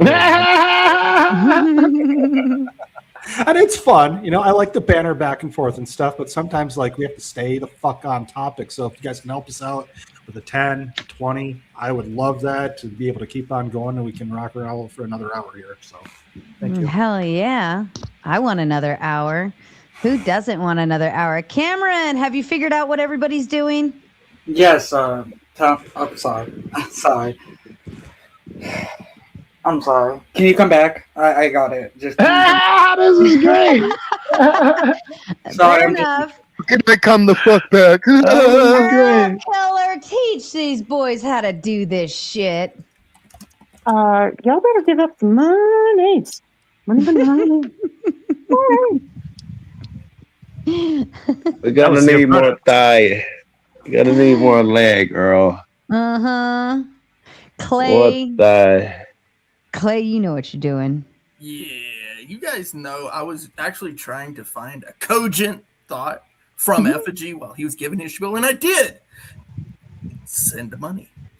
That's all you have to do. And we can go down more cogent thoughts, thought after thought after thought after thought. But you are the ones who pay for those thoughts. Tip your hostess, tip your prostitutes too. Oh. Thoughts? He meant the other thoughts. The THOTS thoughts. Mr. Joe Cool, welcome back, my friend. You're having some fun with, especially with Clay. What you got? Yeah. You have enough patience to go another hour, right? Well, absolutely. In fact, first of all, don't be confused. Anybody watching this, I am not Griffin Fasara. I'm a big YouTuber. I can't be seen doing trifling things like that. Much too famous and much too popular for that. However, you've stepped in at the right moment. Hey man, I got time. You better hope they don't fucking donate right now. And I was gonna say, I got time, man. I want to see this shit. You don't see this all the time, man. You see one fucking nail down jelly, right? If you want to see a motherfucker get to the root of an issue, and you tired of seeing motherfuckers tap dance and shit and virtue signal, donate some money, man. I'll fucking stay in these niggas' ass night. I will fucking drain spam pockets, put me backstage. Holy shit! How do you nail down jelly? It takes a while, and I'm patient, or maybe I'm not. Toasty, our famous meme maker here at Mater Nation. Go ahead, Toasty. Tell them what the fuck they need to do. Toasty. So, if you guys don't donate the 5, the 10, the 15. Yeah, I'm here. Can you guys hear me good? Yeah, we hear you now. Oh, he might have a lag. He's been lagging all day. Yeah, you're this lagging. is a long one. Toasty, you're lagging. Go out, come back in, fix your shit. Cameron, do you know what to do now? Yes, we must show Sarah's pocket the warmth of collectivism and send our money to her. I like that. It was worth every moment you took. Yeah. It was worth the wait, girl. I like it. Wow. I like it. All right, you guys have 6 minutes. You got 9 more donos to hit. Do it now. We're having fun, and it's only just getting started, ladies and gentlemen. All right, back to you, boys. By the way, the Duke of No Earl, Melania Trump and all of his wives were either in this country on the H-1B visa and the B-1, B-2 tourist visa, and there is no evidence. A tourist no visa evidence. A tourist Excuse visa, me? A tourist visa doesn't. Does that make you here legally or illegally? It's a tourist visa. Answer the question, dumbass. Excuse you. Well, excuse you. You're the one that said something stupid. You are the one that's an appropriate response to someone says something stupid is to call them names. Visa in 5 Who shat in your fucking weenies this morning? Your bud? stupidity. Chill the On your fuck out. stupidity.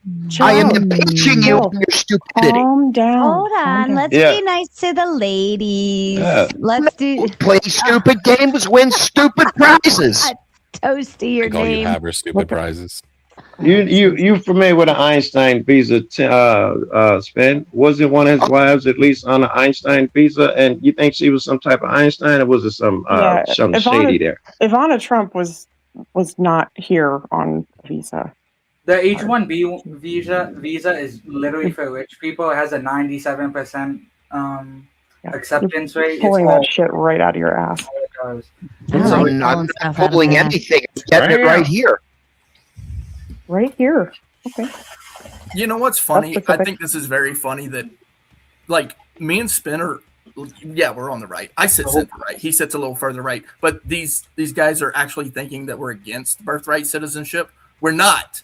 We're saying that there needs to be a safeguard so that these parents don't take advantage of this fucking system. Right. Like That's how what Trump there's a did safeguard. with his first wife and his anchor babies. All of his children are anchor babies. Really? Yeah. No, And we saying y'all Yes, don't they really really care are. about that shit, right? If fucking it found out that she was here on some Einstein visa and So that you're someone saying paid to Aaron get Trump her is She did here. not. her baby? She became a naturalized citizen in 1988, and all three of his children. Oh, 1988. How old are his children? His eldest was 10 at that point. Oh, so that would She mean had that all three children before she was a citizen. Yes. Oh, I'd anchor love baby to see mama. the proof of that. I would love to see the proof of that. I think you just broke Spin, yo. No, you didn't. I have not seen on any Wikipedia. proof. Oh, there you go. No, I'm not saying that that's a definitive. I'm just saying that it's so Media. common knowledge that it's on Melania Wikipedia. Trump ever violated immigration law? Nothing.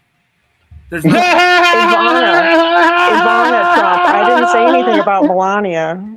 Okay, Said so Melania Ivana. is his wife. You're saying that, and he has Right, children and his with her. first wife for his first three children was So Ivana. she didn't violate immigration laws, and you're saying that all of Trump's children are anchor babies. Yes, are anchor. Like, I'm not understanding where the You would have to problem be is. Like, illegal to be considered in that realm. Exactly. right. You have to. I'm going to parent She'd what had all For three. the Win said. Ivana had all three of the adult children before she ever became a citizen. She got citizenship from having her children here. That's your straw man. That's a straw man. No, it's not a straw man. She became That's a a naturalized citizen because she had children here. Wait, They're wait, not- so it's a 100% different situation if someone gets a temporary visa, comes to the United States specifically with the purpose to have a baby and leaves. It's 100% different than someone who comes into here illegally to have a baby. Absolutely. Yes, 100%. Absolutely. Yeah. Absolutely. You do understand that committing a crime is different than not committing a crime, right? Well, I'm talking You about know the especially difference having a between baby and you considering them.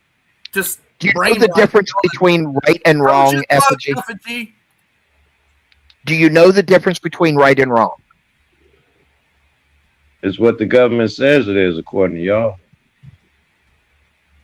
I think Okay. What? It's really right. depends It's on okay. So then, truly, the biggest problem that we have right now is that we have laws on the books that have been on the books. It's not like we're creating new laws in order to make these things happen or anything for that matter. thank you. The problem is that the folks that were in charge before chose to disregard and enforce the law, thus creating all of these paradoxes. That's what are you talking about? Like, for what length of time? Yeah, Obama enforced the fuck out of them laws. Okay, but you don't see anybody out protesting what Obama did. You Yeah, don't 'cause see he got rid of anybody out criminals. protesting What are you talking about? Biden did. What are you talking about? He got rid of serious criminals, so when nobody gonna argue against that shit. and It's I'm the looking people at who it doing now. what we're None talking of- about here none of- tonight, taking away not real criminals that people have an issue with. None of Trump's other wives or children have had any problems with immigration. Looking at it right now, there's nothing. Like I said, no, Clay because was they I don't were think born that's here what and they she's had birthright saying. citizenship because they were born here. 'Cause Okay. He's a citizen. I don't That's have why a I was problem asking with about that, that as in long the, as they're at, here at the beginning. legally. As long as they're here no, legally. it's not. No, it's the reason. The reason You is got because business he's on a the citizen. table, That's why I Sarah. was asking. You got business on the beginning. table. Oh fuck! I'm over here trying to like message for another debate right now. Almighty day, you Elena fucking short sorry. down the Oh, river. I'm so sorry. Big tomatoes in the chat for Almighty Natives. Purchase the next hour just in the nick of time too, because that one just ran out and I was getting ready to reset it. But shout out to all of you. If you could all in the chat give tomatoes. We love you. I'm going to leave that one on the screen for a bit just so we can all sit here and cherish how lovely Almighty Nate is for putting my favorite color on. Nate knows. Okay. Nate wants to see me pen down jelly. I'll read And like you said, show some restraint now, Joe. You got another. Listen, I honestly don't mind when you remind me of that. I honestly don't. Don't you feel bad about it? All right, just remind them every 5 minutes, guys. We got this. And I might yell at you sometime when I do. Still, I might get weird. But Yes, you. Yeah, Well, yeah. so guys, the reason this debate is so very important is because we are dealing with children, right? It's not like we're just dealing with the adults that are committing the crimes. It's because the children are children, right? And so when people say, "Oh, it's a problem because that you're just saying, protect the children and only in your way," kind of thing. Well, the debate has to happen because it is children, right? So I've heard that a lot, go back and forth about, oh, it's a, you guys just are wanting your way because of this. No, it's because children are involved. This topic here is about children. Okay, and I think we agree. Conflating, right? Like you're the one that keeps talking about bringing people over earlier instead of like the actual birthright citizen of someone being born here. I don't know if that was specifically you, Clay, but that's how we got conflated earlier. And those two topics are a little bit separate. But I would argue unequivocally that if you care about protecting children who are born here, that them automatically being a U.S. citizen when they are born here protects them far more than putting them in some kind of ambiguous place where they could end up being a permanent underclass in America, right? 100%. I dig it. I agree. And that's why I apply parental rights in citizenship with things that I've proposed, which is that, yes, I want you to have that full U.S. rights citizenship thing. But because you're a child, unfortunately, there are some other precedents that take place. So are they going to foster system and you're thinking their parents went back? I think you're saying their parents still somehow retain rights to their child who's in the United States.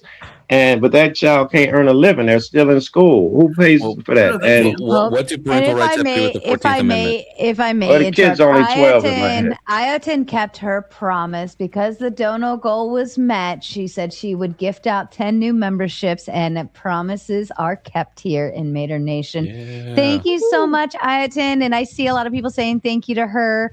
And a shout out to you all should be saying thank you to Ayotin and Almighty Nate. For not only keeping the show going, but giving the gift that keeps on giving as well. Who's blowing their nose? That's a motorcycle in the back. Oh. All right, go ahead. Back to you. Clay, the 12-year-old kid whose parents were just deported, do they have to get a job now? What works? What happens now? Wait. If the parents were fucking deported, who gives a fuck? They're taking the kid with. And if they're not, I thought the kid had the option to stay. I thought that was written in Clay's policy. No, the kid does not have that option. The parents have that option. All right. Yeah, I give Wait. The parents has the option to leave them here? Yes. 100%. And then what happens? The parent must pay them for housing and stuff. For some of the kids, 12, they leave them here. No. What happens to that kid? No, that's not in that's not in my proposal. No, that child is at that point placed into the custody of the state. So they do have an option to take that child with them.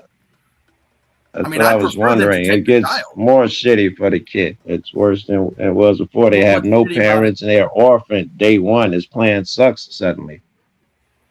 Sorry. The plan doesn't suck. That keeps fucking illegal fucking invaders out of the country to have a baby. We know you hate those fucks. Repeat.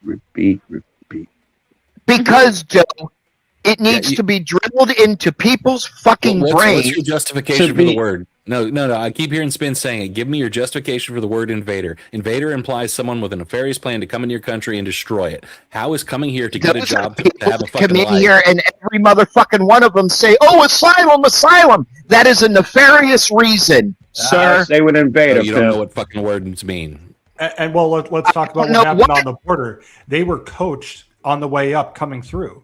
Every one of them. Say, or when to be quiet, so that you're into this pigeonholed category of asylum claiming.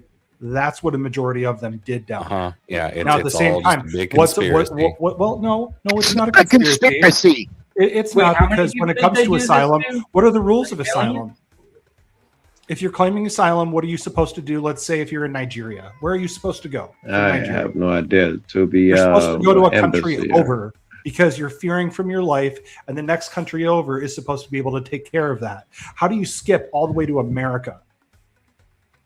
Well, he was given that they came here to better their life. And also given was the kid 17-year-old and the family, the kid, no one's broken any laws. Other than that one, they're over here at the crossing the border. Exactly. They broke that one law all those years ago. So let's stick to that person. And because that person has committed a crime with of this country. Wait, before we move on, we were talking about invaders. Does that person fit the invader? They came over here to better them lives. They crossed 4 countries. We agreed that are they an invader? Yes.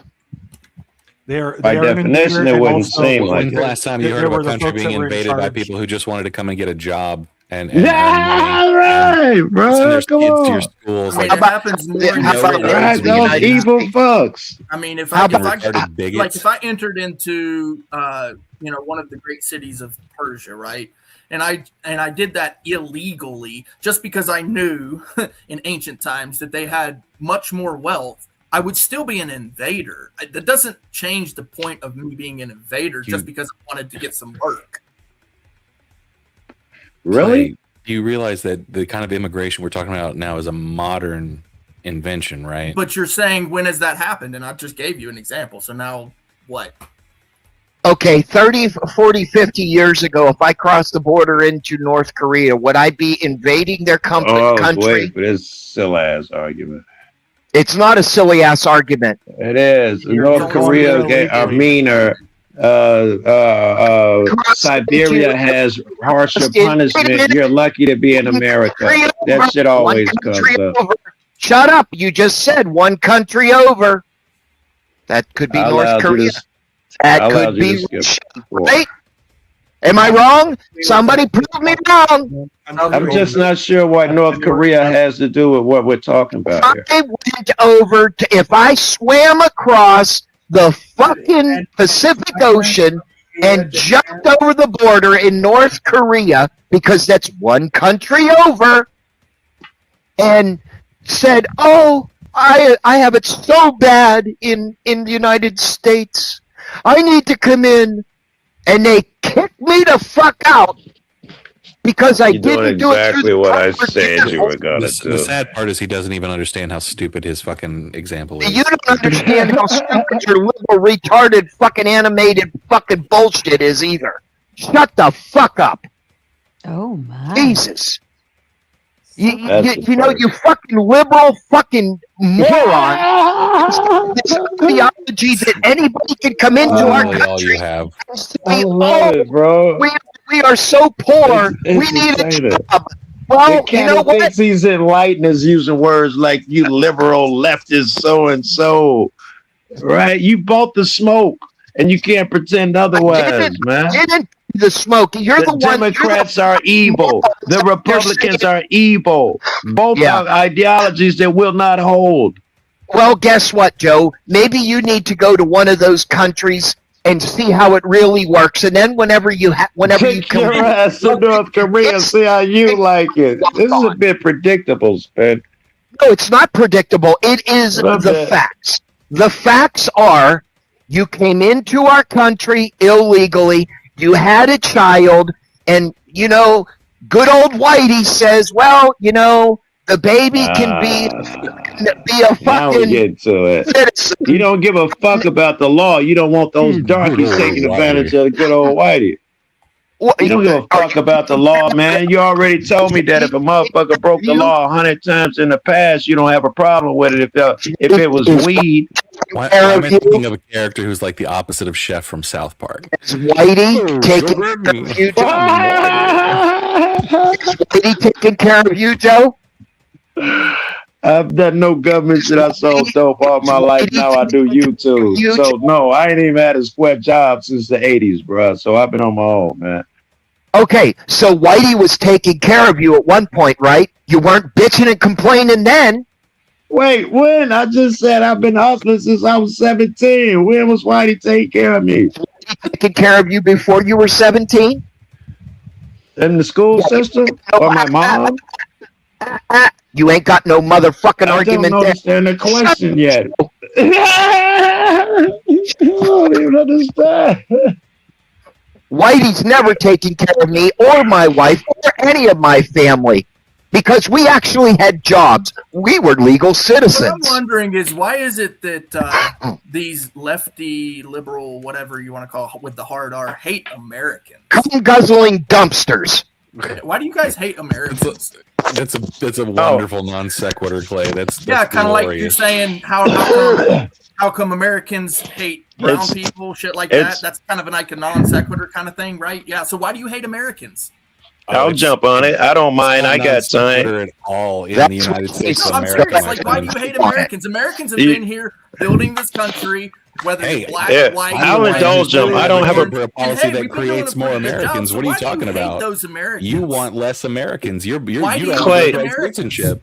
You want less Why do Americans. you, no, it's not a non sequitur. At this point now, No, it is. I want more Americans. Because you I'm said it's a creating non more sequitur. Americans Because you with don't want to birthright actually citizenship. tell us why.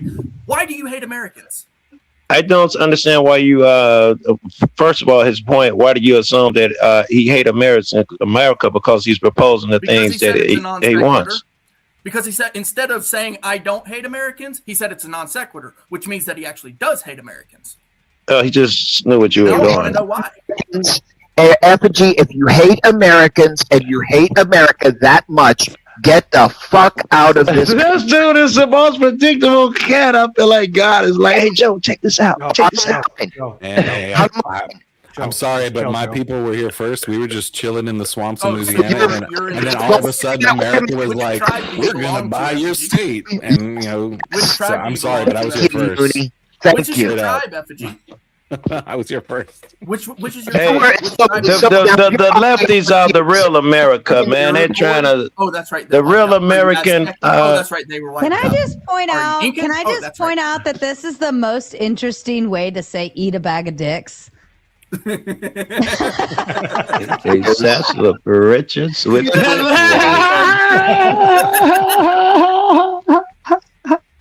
That was good. I'm gonna use that one. Eat a satchel of riches, young. Also, can I just say earlier when Joe was going off, he said, "I'll put you to the quick," and I was like, "Oh, Joe busting out the Shakespeare." You got that? I knew my question. Why do you hate Americans, Effigy? Yeah, why do you hate Americans? I only hate a few of them. And I'm sure. List. Thank you very much. I could bust out the really list. appreciate it. Listen, Clay, what could be more American than wanting to put America first, man, to being concerned about our shit and not wanting to fight wars abroad and wanting us to be what we started off as, a melting pot. Give us your poor, your so-and-so. That's what America was. We just want to be American, pimp. You're taken over by the corporations. Within Hey, Sarah, framework, correct? that is a non secular way of. My morality is not limited by your legality. Sorry. No, absolutely it is. What are you talking about? Wait a minute. So you're saying you can commit crimes and you can just get away with it? Is that what you're saying? That's what he heard. See, that's what he heard out of what you said. This is great. He said his morality supersedes His morality. legality. That's Absolutely. Let me ask you then. Laws do not equal Let's say you morality. rob a bank. Let's Do say you you rob a bank. Clay? Do you think And you laws get equal caught. morality? Do you think they're just going to let you go? Do you think it's immoral to run a stop Do you sign? think they're just going to let you go? Yes, it's immoral to run a stop sign. Let F and Shay go, and Clay is already in retreat mode. He will not entertain what Effigy is saying. Let them two go. Yes, he's trying to run a gotcha to deflect more Effigy has to say. Effigy, not Joe Cool. Effigy, if you rob a bank and you get caught, Your are they just rhetoricals going to are let so you ridiculous. go? Of course, no one's going to let you go, Clay. You've got no Okay, gotcha. so What do you then want? Your morality does not supersede the legality. Sorry, it just doesn't. It's not going to work like that. Right. Yep. So let me throw a curveball. That's more interesting. Legality does not impose or imply morality. Do you not get that? Is it immoral to run a stop sign? It does. What? Then if they're two separate domains, why the fuck are you asking that they're not? What? Is he immoral because he drove 52 in a 50 mile per hour? Is he immoral? Supersedes legality. No, my morality is not dictated by legality. You just made the claim that your morality Yes, my morality is not superseded by legality. If you write laws to say people are bad, and I don't think they're bad, I don't have to treat them bad. You know that harboring a fugitive. Yeah, he like, yes, you do gotta treat them bad, motherfucker. This is great. That's the way it works. Yeah, that's the legal standard. You can't just let them into your home. It's called harboring a fugitive. You will go to jail too. That's the way the law works. You're a moral fuck, man, if you don't give a damn man a sip of water because the law said you can't do it. That cat's an immigrant. You're a piece of shit and you're immoral. Wow. But that's a real law. Frameworks built into the law. That's why in jail you get a toilet, you get a little fucking sipping fountain. They bring you 3 hots and 3 meals, which supersedes which stuff, in a cot, right? Those ideas, the morality, it's built in to the law. They're not going to let you die. Every law has a moral component, Clay. Sorry?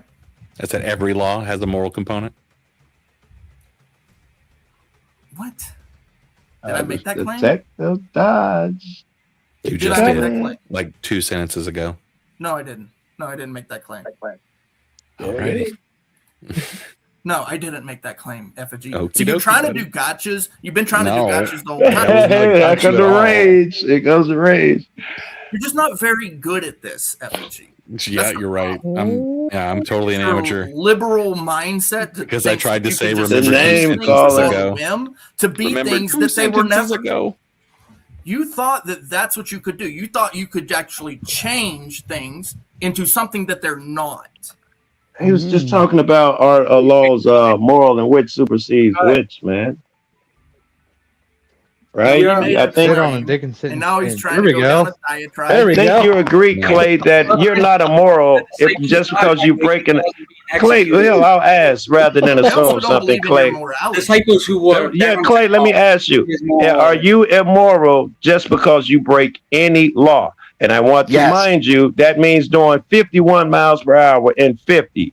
Does it make you immoral? I would say no. Breaking the law. You're breaking the law. Breaking the law. Breaking the law. See, Spin thinks their morality and law are tied. That I said something that I don't even believe, so I wouldn't say that. But Spin believes they're tied. They tied. Can I just say this is the part that I love about these. Like when everybody starts getting crazy and silly, and poor Clay, he takes a brunt sometimes, but Spin gets it as well every now and then. And it goes, it's like everyone gets their turn at getting poked at.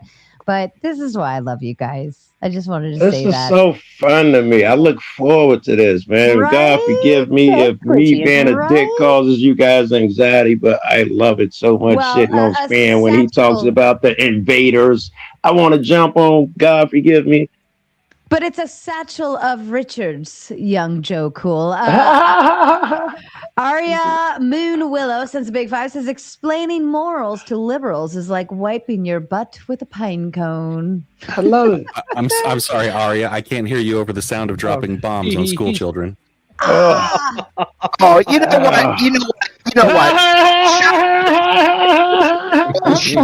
I am not here to talk about free fucking Palestine, free fucking Iran, all that other rhetoric that you liberals so funny. out on a protest line. Shut the fuck up with that shit. Lecture me some more about all those morals while you drop billions of dollars. Yeah, all those morals of the right. Yeah. Guess what? You might not learn on my lesson this time.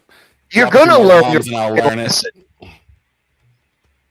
Or they're gonna put. You need to learn. You need to learn a history lesson and maybe go back to school and find out what real politics is like. You dumb Teach fuck. them now rather than call them names. Give them a history lesson now. Damn it, we got time. Fucking whatever that dude name is, he just donated $100. A full paragraph, he would have an aneurysm on camera. I just put evidence for my claims in the back chat for you. Go ahead, you Ben, pimp. I hope you crush them. Hey, go ahead with your cool bud. energy. Oh, shit. Somebody examine that evidence, damn it. Somebody who's not a rat. I don't even know what y'all call a name. Call a right motherfucker. What's a good name? My name is Sources. Spicy. Oh, she brought the documents. I brought the On documents. DHS. Oh, the HB visa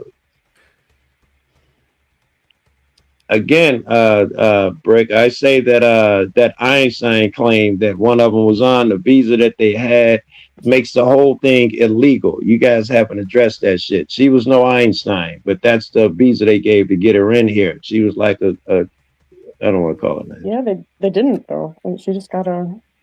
I'm not understanding who's what. One of Trump's wives got here on what's called an Einstein visa, reserved for true geniuses who are going to contribute to the country. And this was given to one of the knucklehead dumb blondes. There was, I say that's, there was. I take offense to that. Well, she just, yeah, she didn't get the Einstein visa. Sarah's going to need closure now, Joe.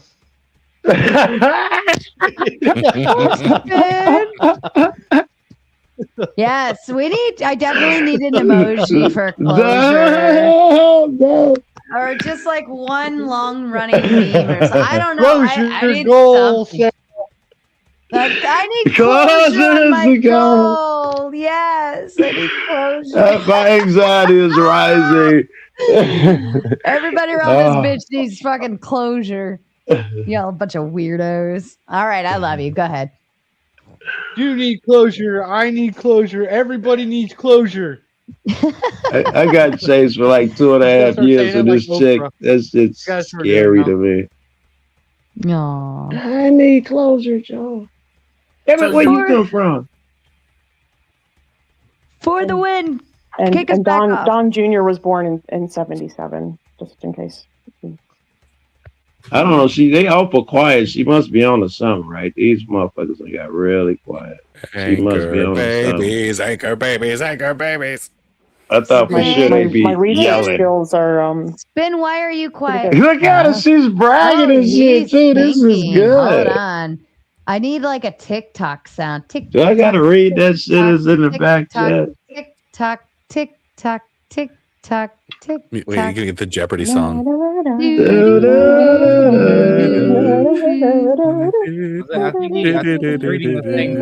I'm scared to access that shit. I might leave the fucking panel. I'm scared to push that button. Wait, is Kraut still here? No, I think Kraut left. If I had a German accent, that'd have been a perfect time for it. But I'm like, right, are you still here? I think he just made a. I think he just made he made a real quiet exit. Okay. We charge money for that here. Yeah. I like watching Spin think here. His brain looks like it's like on fire. I totally look. It comes a bit. Well, you know who it doesn't matter to? Those of us who believe in birthright citizenship. right, right, exactly. Yep. We talked about the foreign national side of things. Spin thinking somewhere in the distance. I'll be right back. Yes, gears grinding. Okay. Don't put Clay in charge. He's busy. Clay, I'll be right back. I just got to go check on the dogs real fast. It'll just take me just a second, but I'll be right back. I totally expected with the arrogance, at least of Spin, both of these guys, though, to read the first sentence and burst out into some counterclaim. I did not put this in my thought process at all that they will remain silent this long. Now I'm like dying to know what the young lady has. Oh, I'm doing moderation for now. So, yeah, I have to pay attention. You sound a little quiet, Clay. Do I? Let me see if You see, they are hearts and souls just got smashed. Let me see if I can fix that. Because I turn it down. Sometimes I come in hot. Sometimes I come in. How's that? Is that better? Yeah, right there. Right there is real good. Right there. Right there's real good. All right, very good. Yeah, that's much better. Thank you. Yeah, I mean, like I'm doing the moderation thing right now, so you guys get you closure with your birthright citizenship. Yeah. When he said you're a little low, I thought he was talking about you sound depressed. I was well. He was so much at my you sound a little low. Here, I'll get us back on topic. Look, the greatest thing that those people who worded the 14th Amendment ever did was make sure that the part of birthright citizenship had no reference whatsoever to the parents, and that it simply said a person born. All persons, yes. Because without having that reference to the parent, none of these arguments that people keep trying to bring up have any weight whatsoever. Oh, because they keep trying to link it back to the legality or the allegiance or the something or other of the parents. Yes. It has nothing to do with any of it. And it's all going to be a baseless argument against the 14th Amendment.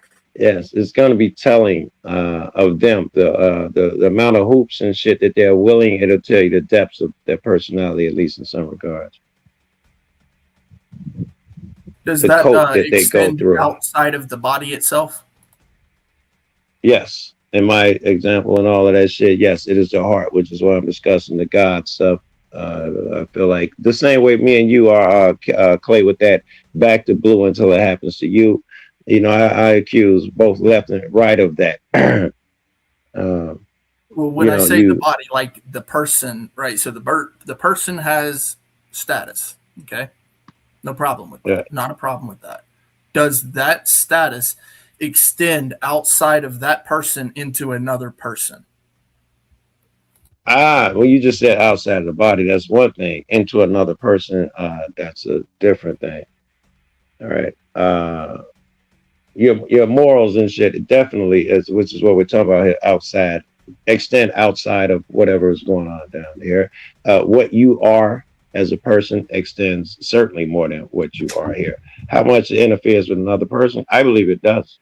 I believe we are connected, but I don't know if that's the discussion. We're speaking to the 14th Amendment. So the 14th Amendment extends legal citizenship to anyone who is born here. Now, does that legal citizenship, that status as a legal citizen, extend to anyone else? Ask the person being born.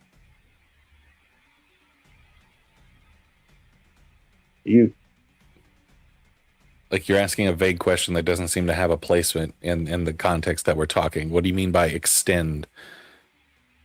Like, when a person was born, they are granted citizenship by the Constitution. Like, what do you mean by extend? Now what? So when the person is born. Well, explain to us how it can extend by what your meaning is. Okay. I'm asking you like to do this question. like jump through hoops thing, but I don't get what you're asking right now. I know you don't, because you're pretending not to. Be nice. I don't understand either. Okay, fair enough. Okay. If someone is born in the United States, okay, that person automatically, no matter what, gains citizenship status. Right. Does that citizenship status extend to, I don't know, their brother or their uncle or their mother? I'm not sure why it would. If he's in Mexico, does he become a U.S. citizen? I'm not sure. You can't be proposing that. You can't be. No, I don't know what the question is, apparently. Does the 14th Amendment cover an extension of citizenship status to any other individual other than the one that's born in the United States? Why would it? Could you give me an example of why you think it would? I don't see why it would. Yes or no? Does it or does it not? You guys. Okay, let me think. Let me think. If a kid was born here, does it extend? No. Okay. Does it? The answer's no. The answer's no. It's a very simple. It's a 2-letter word. No. I don't know legally, but I don't think by that verbiage that it would necessarily would. So essentially, when we're discussing this topic, right, and we go to the 14th Amendment, yes, no problem with the baby that's born here on this soil having citizenship. No problem with that at all. But that does not extend any rights, any conveniences, any benefits to anyone else. Listen at that name. And guess what? When did we argue it does? Well, you kind of are making the argument that the parents all of a sudden. And you're mad about it too. You're really making that argument. No, not at all. Like, how did I make We hadn't even got there. We hadn't got there. Okay, let's assume that you don't make that argument. Now, the citizen The child Let's assume, stands no, on its own. you said as- that I did. Tell me when I The child stands on its own as a citizen. Parents don't get citizenship. They don't get benefits. They don't get anything, right? But they have committed a crime. Now, what do we do with the parents? Oh, you tell me. Give me what vicious thing you have. I know what Spin would say. He's redundant. You give me something new and vicious. The law There's punishes gonna be people something for bad, criminal I acts. guarantee That's the way you. that works in this country.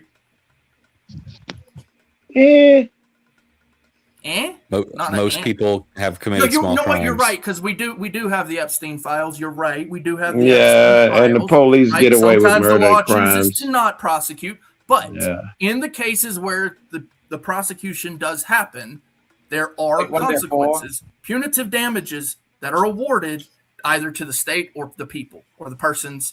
There are punitive damages, correct or not? So what do we do with the parents when they commit crimes, regardless of whether it's a bank robbery, smoking? Look, I don't agree with the drug problem that we have with prohibition, but like if it's a crime, there's a consequence. Drugs. Well, you make sure that the punishment fits the crime. We agree with that, right? If Yes, I'm going to go out on this punishment should ledge, fit the the crime. punishment must fit the Yes. crime. Yes. Okay. What is it? The 8th Amendment that comes into play? Okay. Excessive bill and cruel and unusual punishments. So Right. the crime was those parents came over here illegally. Mm-hmm. We're still left with that the kid is now 17 years old, graduating or whatever the fuck we had the kid at. No, not 17 years The old. parents, well, you pick an age. It doesn't really matter. Born. The parents that, yeah, they were born here. I'm saying it wasn't Birthright discovered day one. citizenship. Stop taking it to 17-year-olds. Okay, well, I'll bring it far down. I just want to move it ahead some. It wasn't discovered day one. So you can pick an age later on down the line. They discovered it. Now the kid gets citizenship. What do we do with the parents, because they broke that law? Parents broke the law. Okay. And we're assuming there are no other laws, just that one. These parents. No. You see, that's the funny misconception. I'm asking. You broke the law. It was a question. I'm telling you, asked the question. It was a question. So far, there's only one law. Go ahead. Let me tell you. You can't ask the question and go ahead, Joe. You answer the question. No, he was talking too. Somebody else was talking as well, so I was talking to him too. Okay. Typically what happens, and this is a complete misconception, that if you commit one crime, typically there's like 2 or 3 others that you've broken as well. This is just across the board. Like if you create a disorderly disturbance or some shit like that, then sometimes those end up not being. But when you commit like bank robbery, typically there's like 50 crimes in there, right? When you well, we're talking about misdemeanor shit here. Typically there's like 50 crimes in there. We're talking about misdemeanor though. We're not talking about nothing crazy like that. We're talking about a misdemeanor. So they committed one crime, which is the one unlawful misdemeanor act of coming here illegally. But here's the problem. Morally, I see another crime. Morally. Now you want to do morals. Check that out. Absolutely. That's why I'm saying I propose.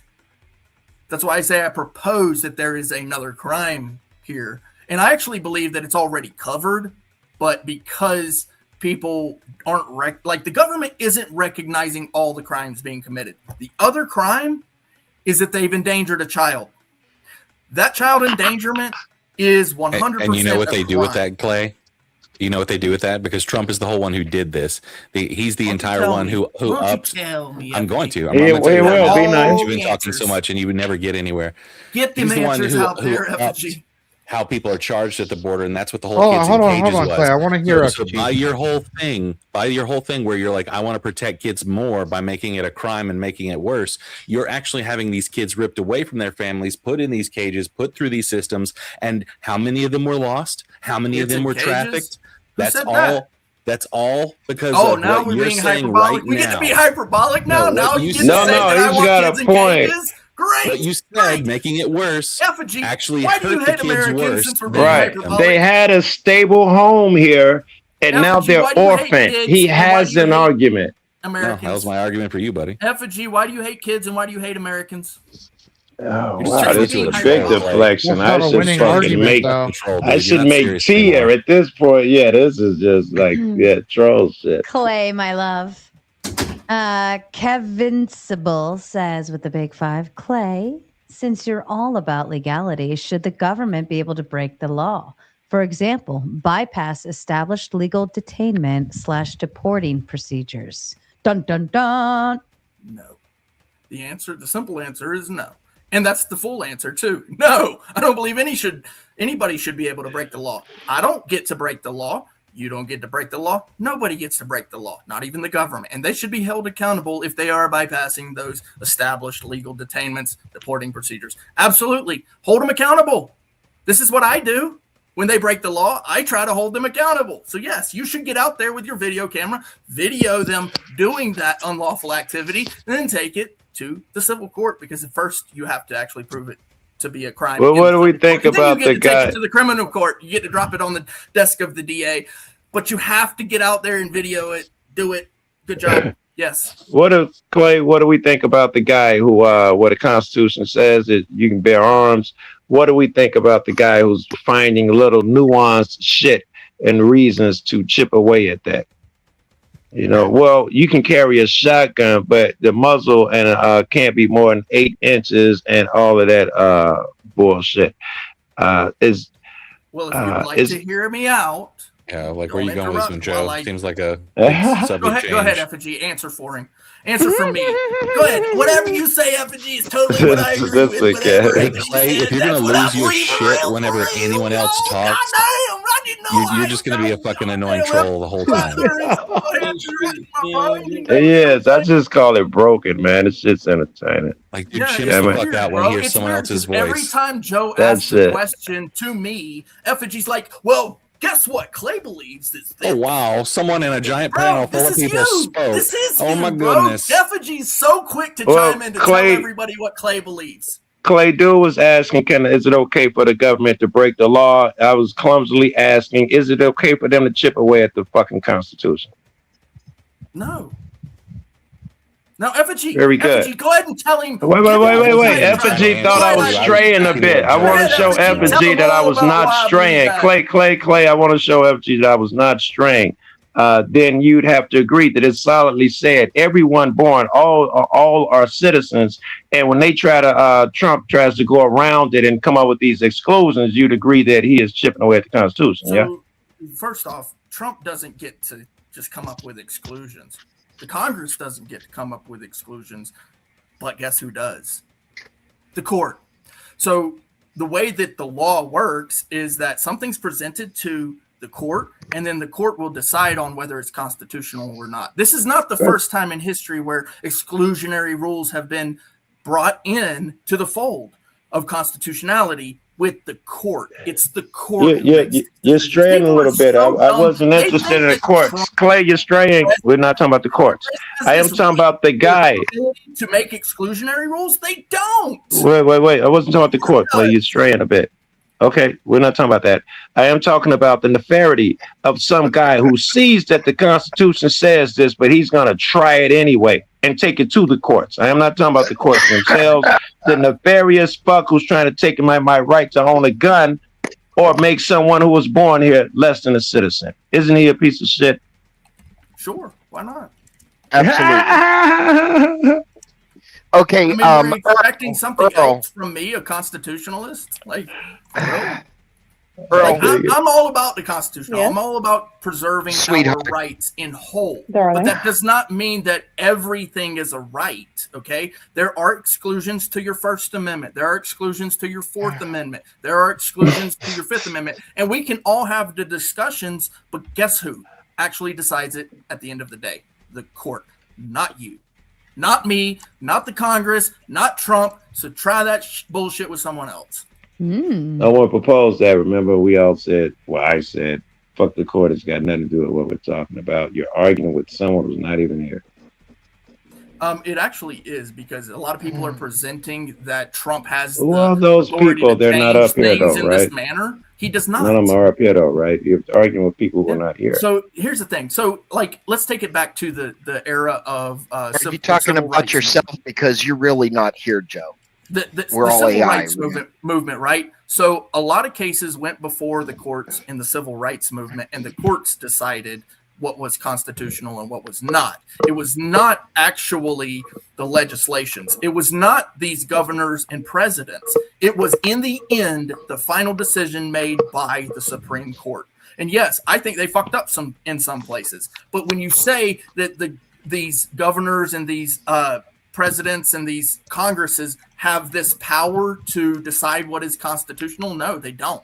100%. I didn't want to go down this rabbit hole, but since you feel comfortable staying here, I will agree with you. They don't have the right to make what's constitutional, but the effect is the same when the president get up in the morning and wipe away the Constitution with his ass. The effect is the same, and call it an executive order, whatever. The effect is the same. He's a piece of shit. This is what we have long ropes for. Here's an executive order. I want to debunk what Earl said. Okay, it only took 30 minutes. Holy cow, this must be There's good. 78. Listen, there's 78 fucking pages to this document. Okay. And it took his AI like 5 minutes to read them all. Yeah, wow. Oh, I don't use AI for that stupid shit. I only use that for thumbnails. Thank you. Earl, in that document, that you put in the back, it's missing one crucial thing. Do you know what it's missing? The judge's order to give naturalization. Oops, did you forget? Did you redact that? What do you need a judge's order for that? A judge's order? Are you that dense or retarded? Are you? I'm sure she compiled those documents. Okay, hold on. Let me tell you how retarded you are. You gave me a document. Spin. I'm gonna. Well, wait a minute. This is her argument. Hold on. I'm gonna ask you one thing. Please be kind to my ladies. Please. Be I will try. I will try my hardest, but it's kind of hard to. Never mind. You gave me a document that all it has in it is all of the applications and reports, the DOJ, all this other stuff. But the most important document that is not there is the judge's order giving her citizenship. Where's that document? Second of all, to your argument, was she denied citizenship? No. Where's the document? Then I go back to my original statement. Where is the document that the judge signed to give her citizenship? She was made a naturalized citizen in 1988. A judge must make that determination. It just doesn't, poof. Well, no shit. Yeah, this is a well-known fucking fact. Oh, no that you shit. can find in newspapers, man. Like, it's not your fucking part. It's not your fucking argument. Shut the fuck up. What is your argument? That she's not a citizen? No, because you can't find a order? Because the piece of paper's not in that one, the argument's wrong when this is a well-known fact. When it's a well-known fact that she is or is not a citizen. Ivana was not naturalized until 1988. Okay, and so just because Ivana was not a citizen, does that mean that her children aren't? No, it means because Donald is a citizen because citizenship exists. Okay, but we're not the ones who have a problem with Anchor Baby. Right. Do you even understand the term of an anchor baby?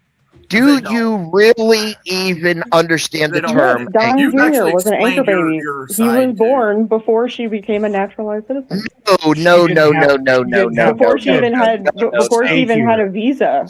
Sarah, this is why I cannot. She wasn't given a nice visa until 1978. He was born in 1977. Retarded, libtardness.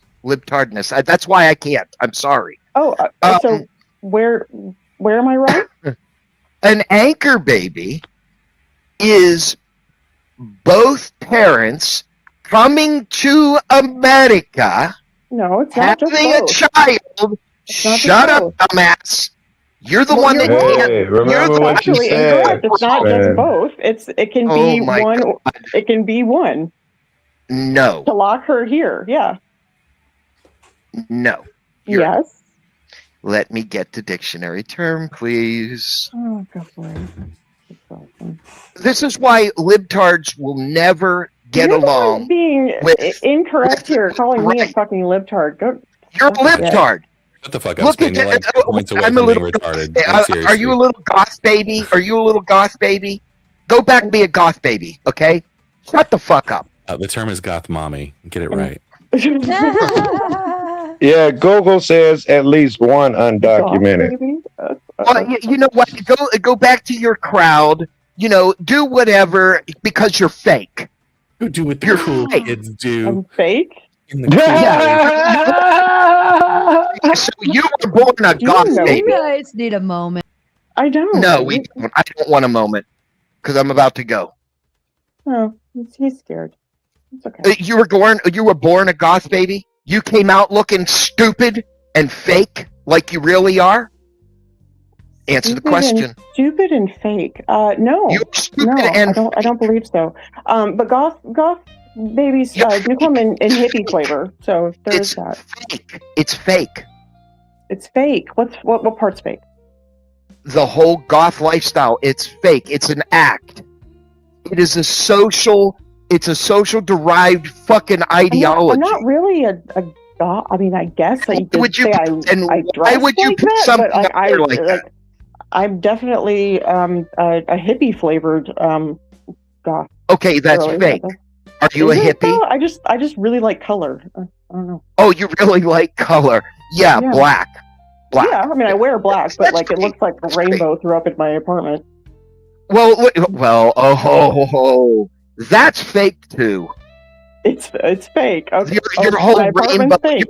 rainbow flag, your whole rainbow of fruit flavors. Are you a fucking Fruit Loop? No, I'm not a Fruit Loop. You must be. No, just Do you have that weird ideological little goblin woman in your in a apartment human too? suit. Do you have that ideological flag up in your apartment too? No, I don't identify. I mean, I am, but I don't identify. That's right. What are your pronouns? I guess You most wanna people go would say there with I'm a me, she you're gonna and a lose. her. That would. Oh, she and her. Okay. Do I need? So what would my pronouns be? I don't know. Are you a dude? No. You want to know what my fucking pronouns You're a are? they? Okay. No. It's called apple and banana. I've got an apple. And I've got a banana. Oh, so you're a dude. So you'd go by he, Yes. him. Because that's how pronouns are. I don't use pronouns. That's Yes, the you just new used age several in that bullshit. sentence. Excuse me? It's a part of speech, dipshit. Oh, it's a part of speech. So you're Yeah. a part of speech. I thought you were a human being. Well, when I'm being used in a sentence, then yeah, I'm a proper noun. Why wouldn't I use your name instead You of would use my name. he or she? Because if you were talking about me when I'm not there, you would say Would use your name. or she, yeah. No, I would use your name. You wouldn't use my name every time. It's not how normal people talk.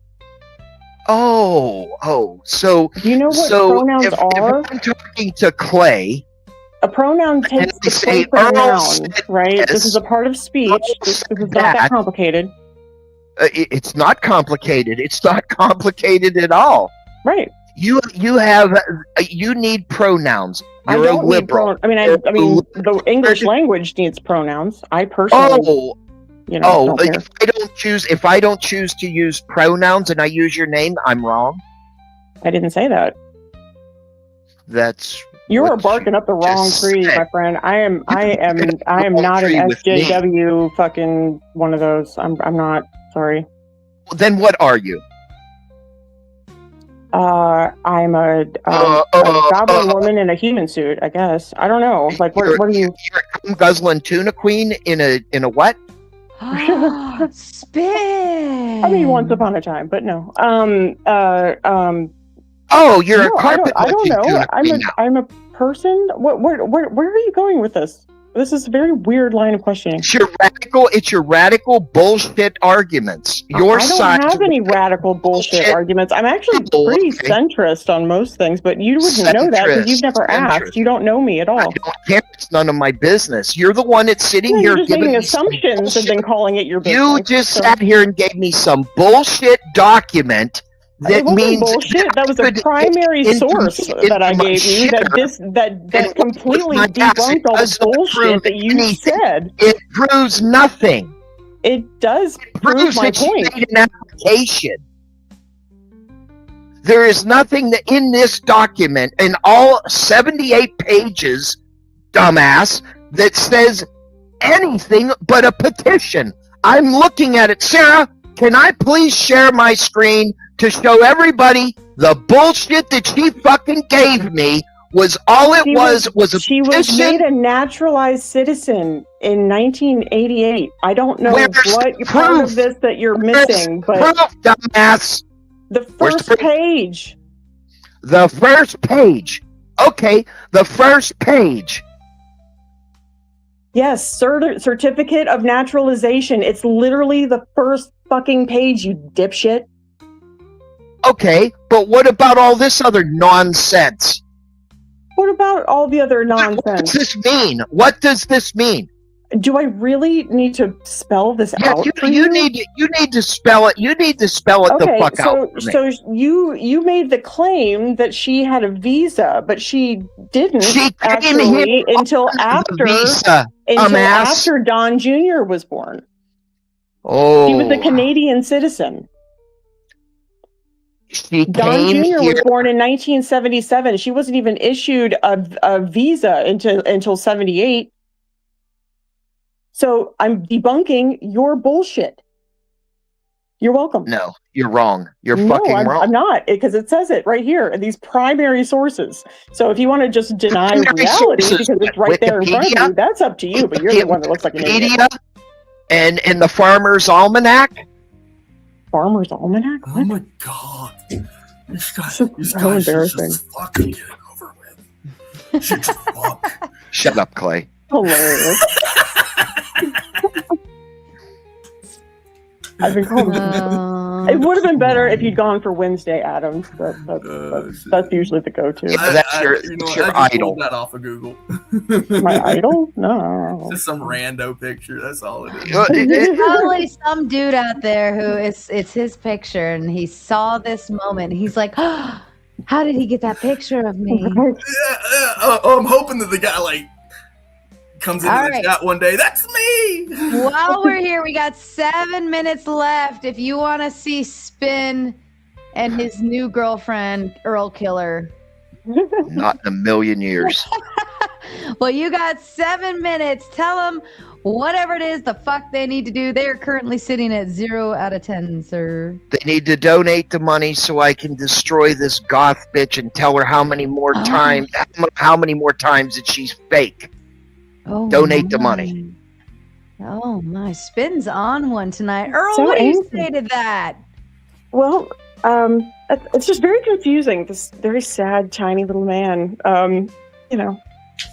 has to That's what she keep said. making an idiot out of himself over and over again. But donate Keep and putting your fucking makeup on, sweetie, and we'll see how made up you really. Oh my God, these two just need to get a room at this point. Right? Jesus Christ. I look fabulous without makeup, sweetie. But yes, donate. You wankers out there. Donate. Toasty, are you back with us now? Yes, I believe I am. Holy shit. Anyway, if you guys don't donate your 5, your 10, your 15, your 20, maybe even your 50 or your 100, I will have to go all the way over personally to Congress and ask for some closure with my birthright citizenship to getting money. And that would be really, really bad. I don't want to have to do that, so please don't make me have to do that. Thank you. Yes. Don't make Toasty do that, right, Clay? That's right. That's right. We love Toasty here, and we love Maters. Let me see. We've only got 5 minutes left. How many donations do we need? All 10. You guys better get on it. You can do it. I know you can do it. I know you can do it, though. For real. I've seen you can guys do it. Huh? You can do it. You can do it. Yeah. No, I've seen you guys come through in the clutch way more than this, and I appreciate you every time, because this kind of conversation has to be had anyway. Because as I've said time and time again, we're dealing with children. A lot of people don't like that idea that we're having to deal with this issue about children, but that's what it's about, right? People who are having children in this country while they are under unlawful statuses, and that's a problem. That's a problem. It's a real problem. And as much conversation as we can have around this is good, in my opinion. So, yeah, and I appreciate it. Donate some freaking money for the win. Have you gotten a word in yet? I tried. We got better from the last hour, but like Clay just said, if you got a 10, a 20, we need 10 of them. So if you guys want to see the debauchery keep on going in the gauntlet here, help us out. We need all the help we can get, guys. So open up your wallets and help Miss Sarah out. Thank you. Thank you.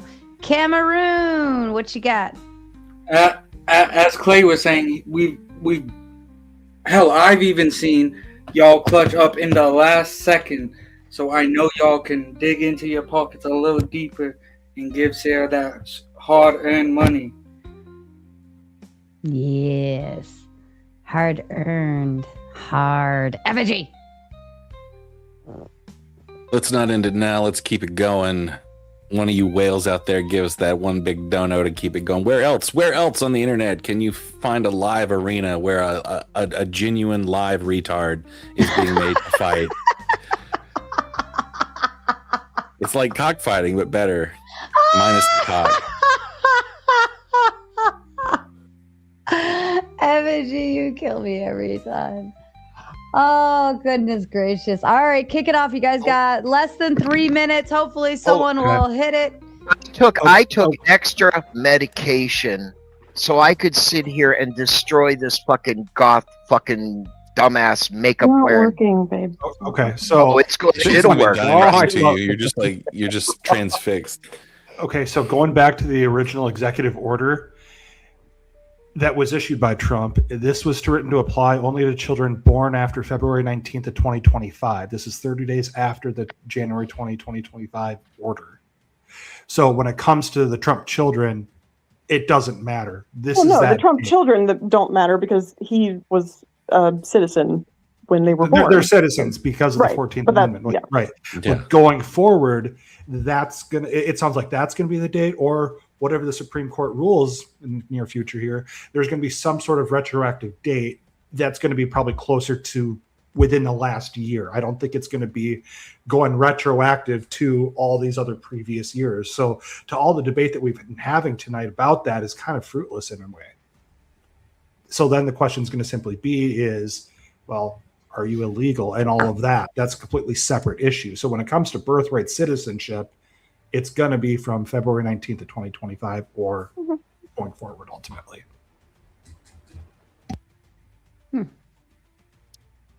Wow, way to stall the fucking panel for the win. Can you guys help Sarah out and just at least donate something right now? That was fucking fire, guys. Come the fuck on. Yeah. No, so I got a question to you're the birthright citizen. The panel. That would be nuts. Go ahead, Toasty. Actually, it's kind of like a 3-part question, but you guys agree that or at least it sounds like you guys agree that the parent doesn't get any access to the rights, right? Right. Correct? Yeah, the 14th Amendment doesn't have anything to do with the parent who's birthing the child. It's only about the person born. Right. Okay. So the second question. Actually, I'm just going to go ahead and get rid of the middle question then, and I'm just going to go straight to the third and make it the second. So then, are you guys actually okay with the government basically kidnapping these children from these parents? No. Because that's essentially what's going to have to happen. Well, no, if we're going to separate the babies from the born parents, the born babies from the parents. Why would we have So to do that's that? why it's not a winning argument for you, Effigy. Well, no, and y'all's fucked up dystopia where you guys say can scroll through the entirety of society and try to rip people from their families. Sure, you would have to do that. In the regular world where the rest of us are moral You're still human doing the beings and same we thing don't either want way. that. No, we're not. And it also depends on You're still how doing they're the coming same in. thing. Your position. Well, you're Sorry, just go assuming that these people are just like coming across the border and then giving birth. Many of these people. Well, many of these people have overstayed their visas, or they're seeking asylum, or then had a baby. Yeah. If they overstay their visa and they get pregnant with the baby and they give birth to that baby and they have it and then they gotta fucking go. Because They go to the hospital, have the baby, then leave like everyone else. What do you guys think happens? Speaking of going, we're going to go in 15 minutes if our one big red dono isn't hit. We are officially in hit it or quit it mode, ladies and gentlemen. It is 3 a.m., so I don't blame you. It's been a really fun night, but we must end it if we don't receive that one big fat red dono go. So hit it or quit it. Back to you, Effigy. So yeah, I don't see what you guys think is going to happen with that. Go ahead, Toasty. No. The point I'm trying to make to you is that the liberal democratic position is they should actually be against it, like they always have been historically. What do you mean? You guys should be against birthright citizenship. Send the baby home with the illegal immigrant. Why? Why should we be against it? They can do that, yeah, but then they would still get citizenship. They would just take it with them. They would get dual citizenship. Birthright citizenship has always No, been they wouldn't. a states' right traditional conservative position in this country. No, it has has always not. been those people. Yes, it has not. Yes, and the it has. baby would just get dual That was ratified citizenship in from wherever 1856. That has not always been a part of the United States. Wait, no, it's not. It's always been the It was ratified in 1856. The Dixiecrats were indeed No, it conservatives. hasn't. Yes, it's so they switched parties. No, they switched names. No, it has not always been a part of the United States. Shit. They didn't switch parties. They switched names. No, they just. Hey guys, we're gonna get together without the American people watching, and we're gonna change our names to the other person's been a part of the United States. That's literally what happened. They did change colors about 25 years ago. Yeah, I mean, it's impossible to convince these idiots of this. They just they'll do whatever they can to run away from their actual ideological history. The Republicans are the Whigs. No, I'm not running. Where am I fucking running anywhere? It's the Republicans were Democrats founded as that the have most been liberal party in swinging the country. wildly from one side to the No, other. the Dixiecrats were a faction of conservative Southern Democrats who broke away in 1948. Conservative. No, they were never that.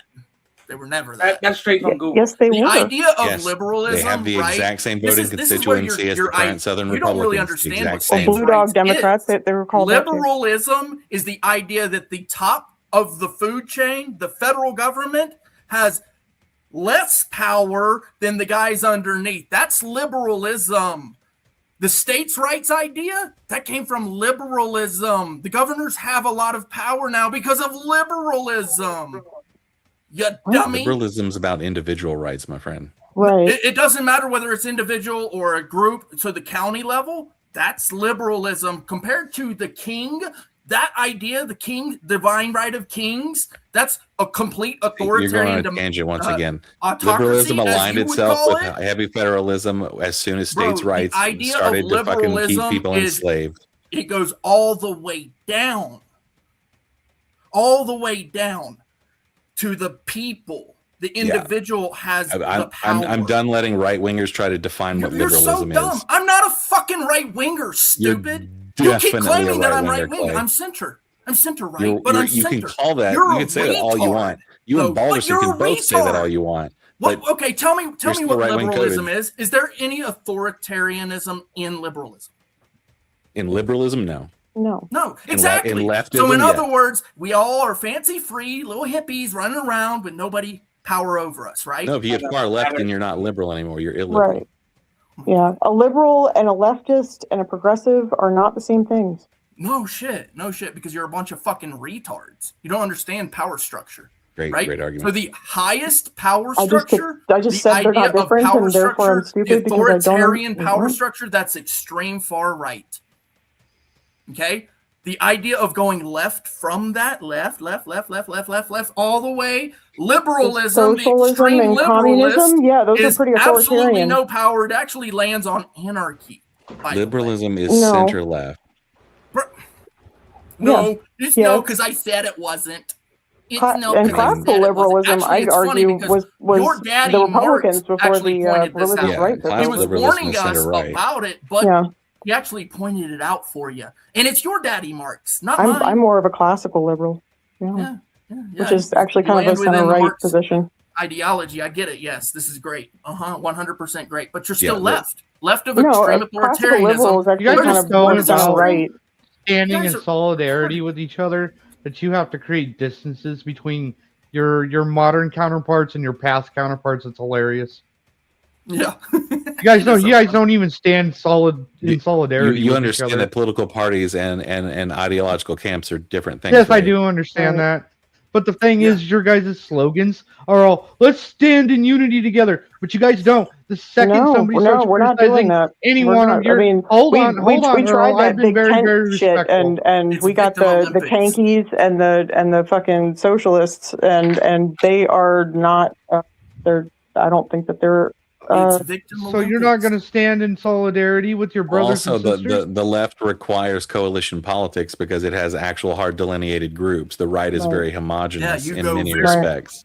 Yes, groupies. Yeah, you need your group, right? So you're not unified? You're not even unified? The groups exist regardless. Separate yourself out. I love it that you're separating yourself out because you're a fucking idiot, but you're still an idiot. Why do you hate Americans? I don't hate America. If you're a lefty and a liberal, that means you want a group politics. No, right? I'm not a lefty, and I'm more of a classical liberal, which, as I said, is more of a center-right position. There's one fucking party here. We're all having a fucking party. It's one fucking party. It's America. America first. It's not, though. Hold on. Exactly. Why do you hate Americans? Exactly. Thank you. You admit the. No, I hate this administration. I don't hate this country. You admit the shitty part on the outside. I get it. So at the founding of the country, it was all for one there, Clay? Why do you hate... Nobody who was getting put out? Wait. Come on. Why, Earl, why do you hate this administration? Hold on, Clay. I just let me... Because this is the most corrupt administration, and I don't vote for sex pests. Oh, are you... exactly. There it is. Right fucking there. Are you raped a woman, and I don't vote for rapists. Oh, he raped somebody. Please tell me where in any file, where in any documentation that he has been charged, convicted. He was found civilly liable. He was found civilly liable. And the only reason that he wasn't found guilty of rape is because of the statute in New York at the time. You goth bitches. Go look at the Epstein files. This isn't the Epstein files. This is he's never Eugene done Carroll's anything. case. You know what? He's never done anything. This is your but he doesn't know anything about this. So Spin. What? Jane Doe 4. In the you're breaking up, babe. Keep your Temu Wi-Fi. This is the big boys club. 2017. Keep your fucking Temu Wi-Fi somewhere else. This is the big boys club. Okay. And look at the Eugene Carroll case. Jane Doe 4. Eugene Carroll. Wait a minute, Eugene Carroll. What happened to do Trump? Shut the Trump was found civilly liable of assaulting her. Oh, wait a minute.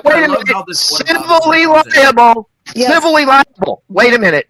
So if I were to go out and do something like that, I'm going to be civilly liable. The reason that they had to do it through a civil case. Excuse me. The reason that they had to do it through a civil case was because of how long it had been. Liberal tears. It is because of how long it had been, and also because of the way that the statute was written back then in New York.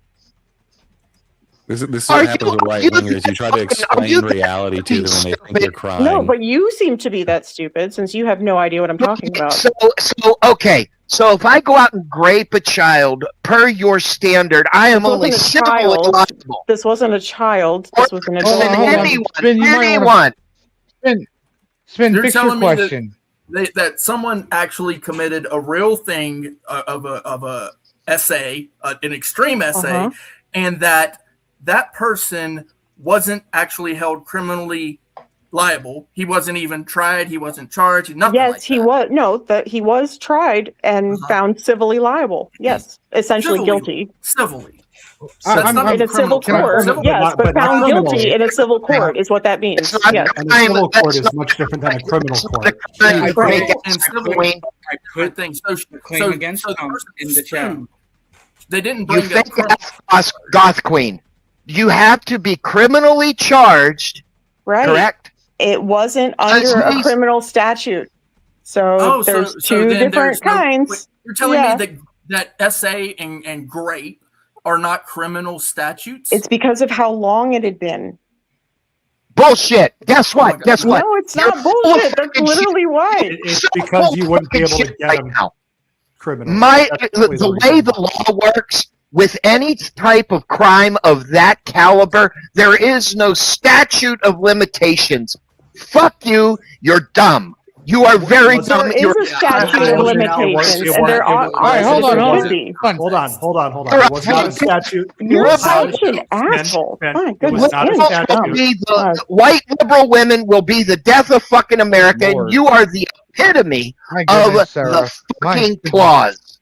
You have no idea who I am or what I believe. I know who the fuck you are. You're fake. You're a fake ass bitch.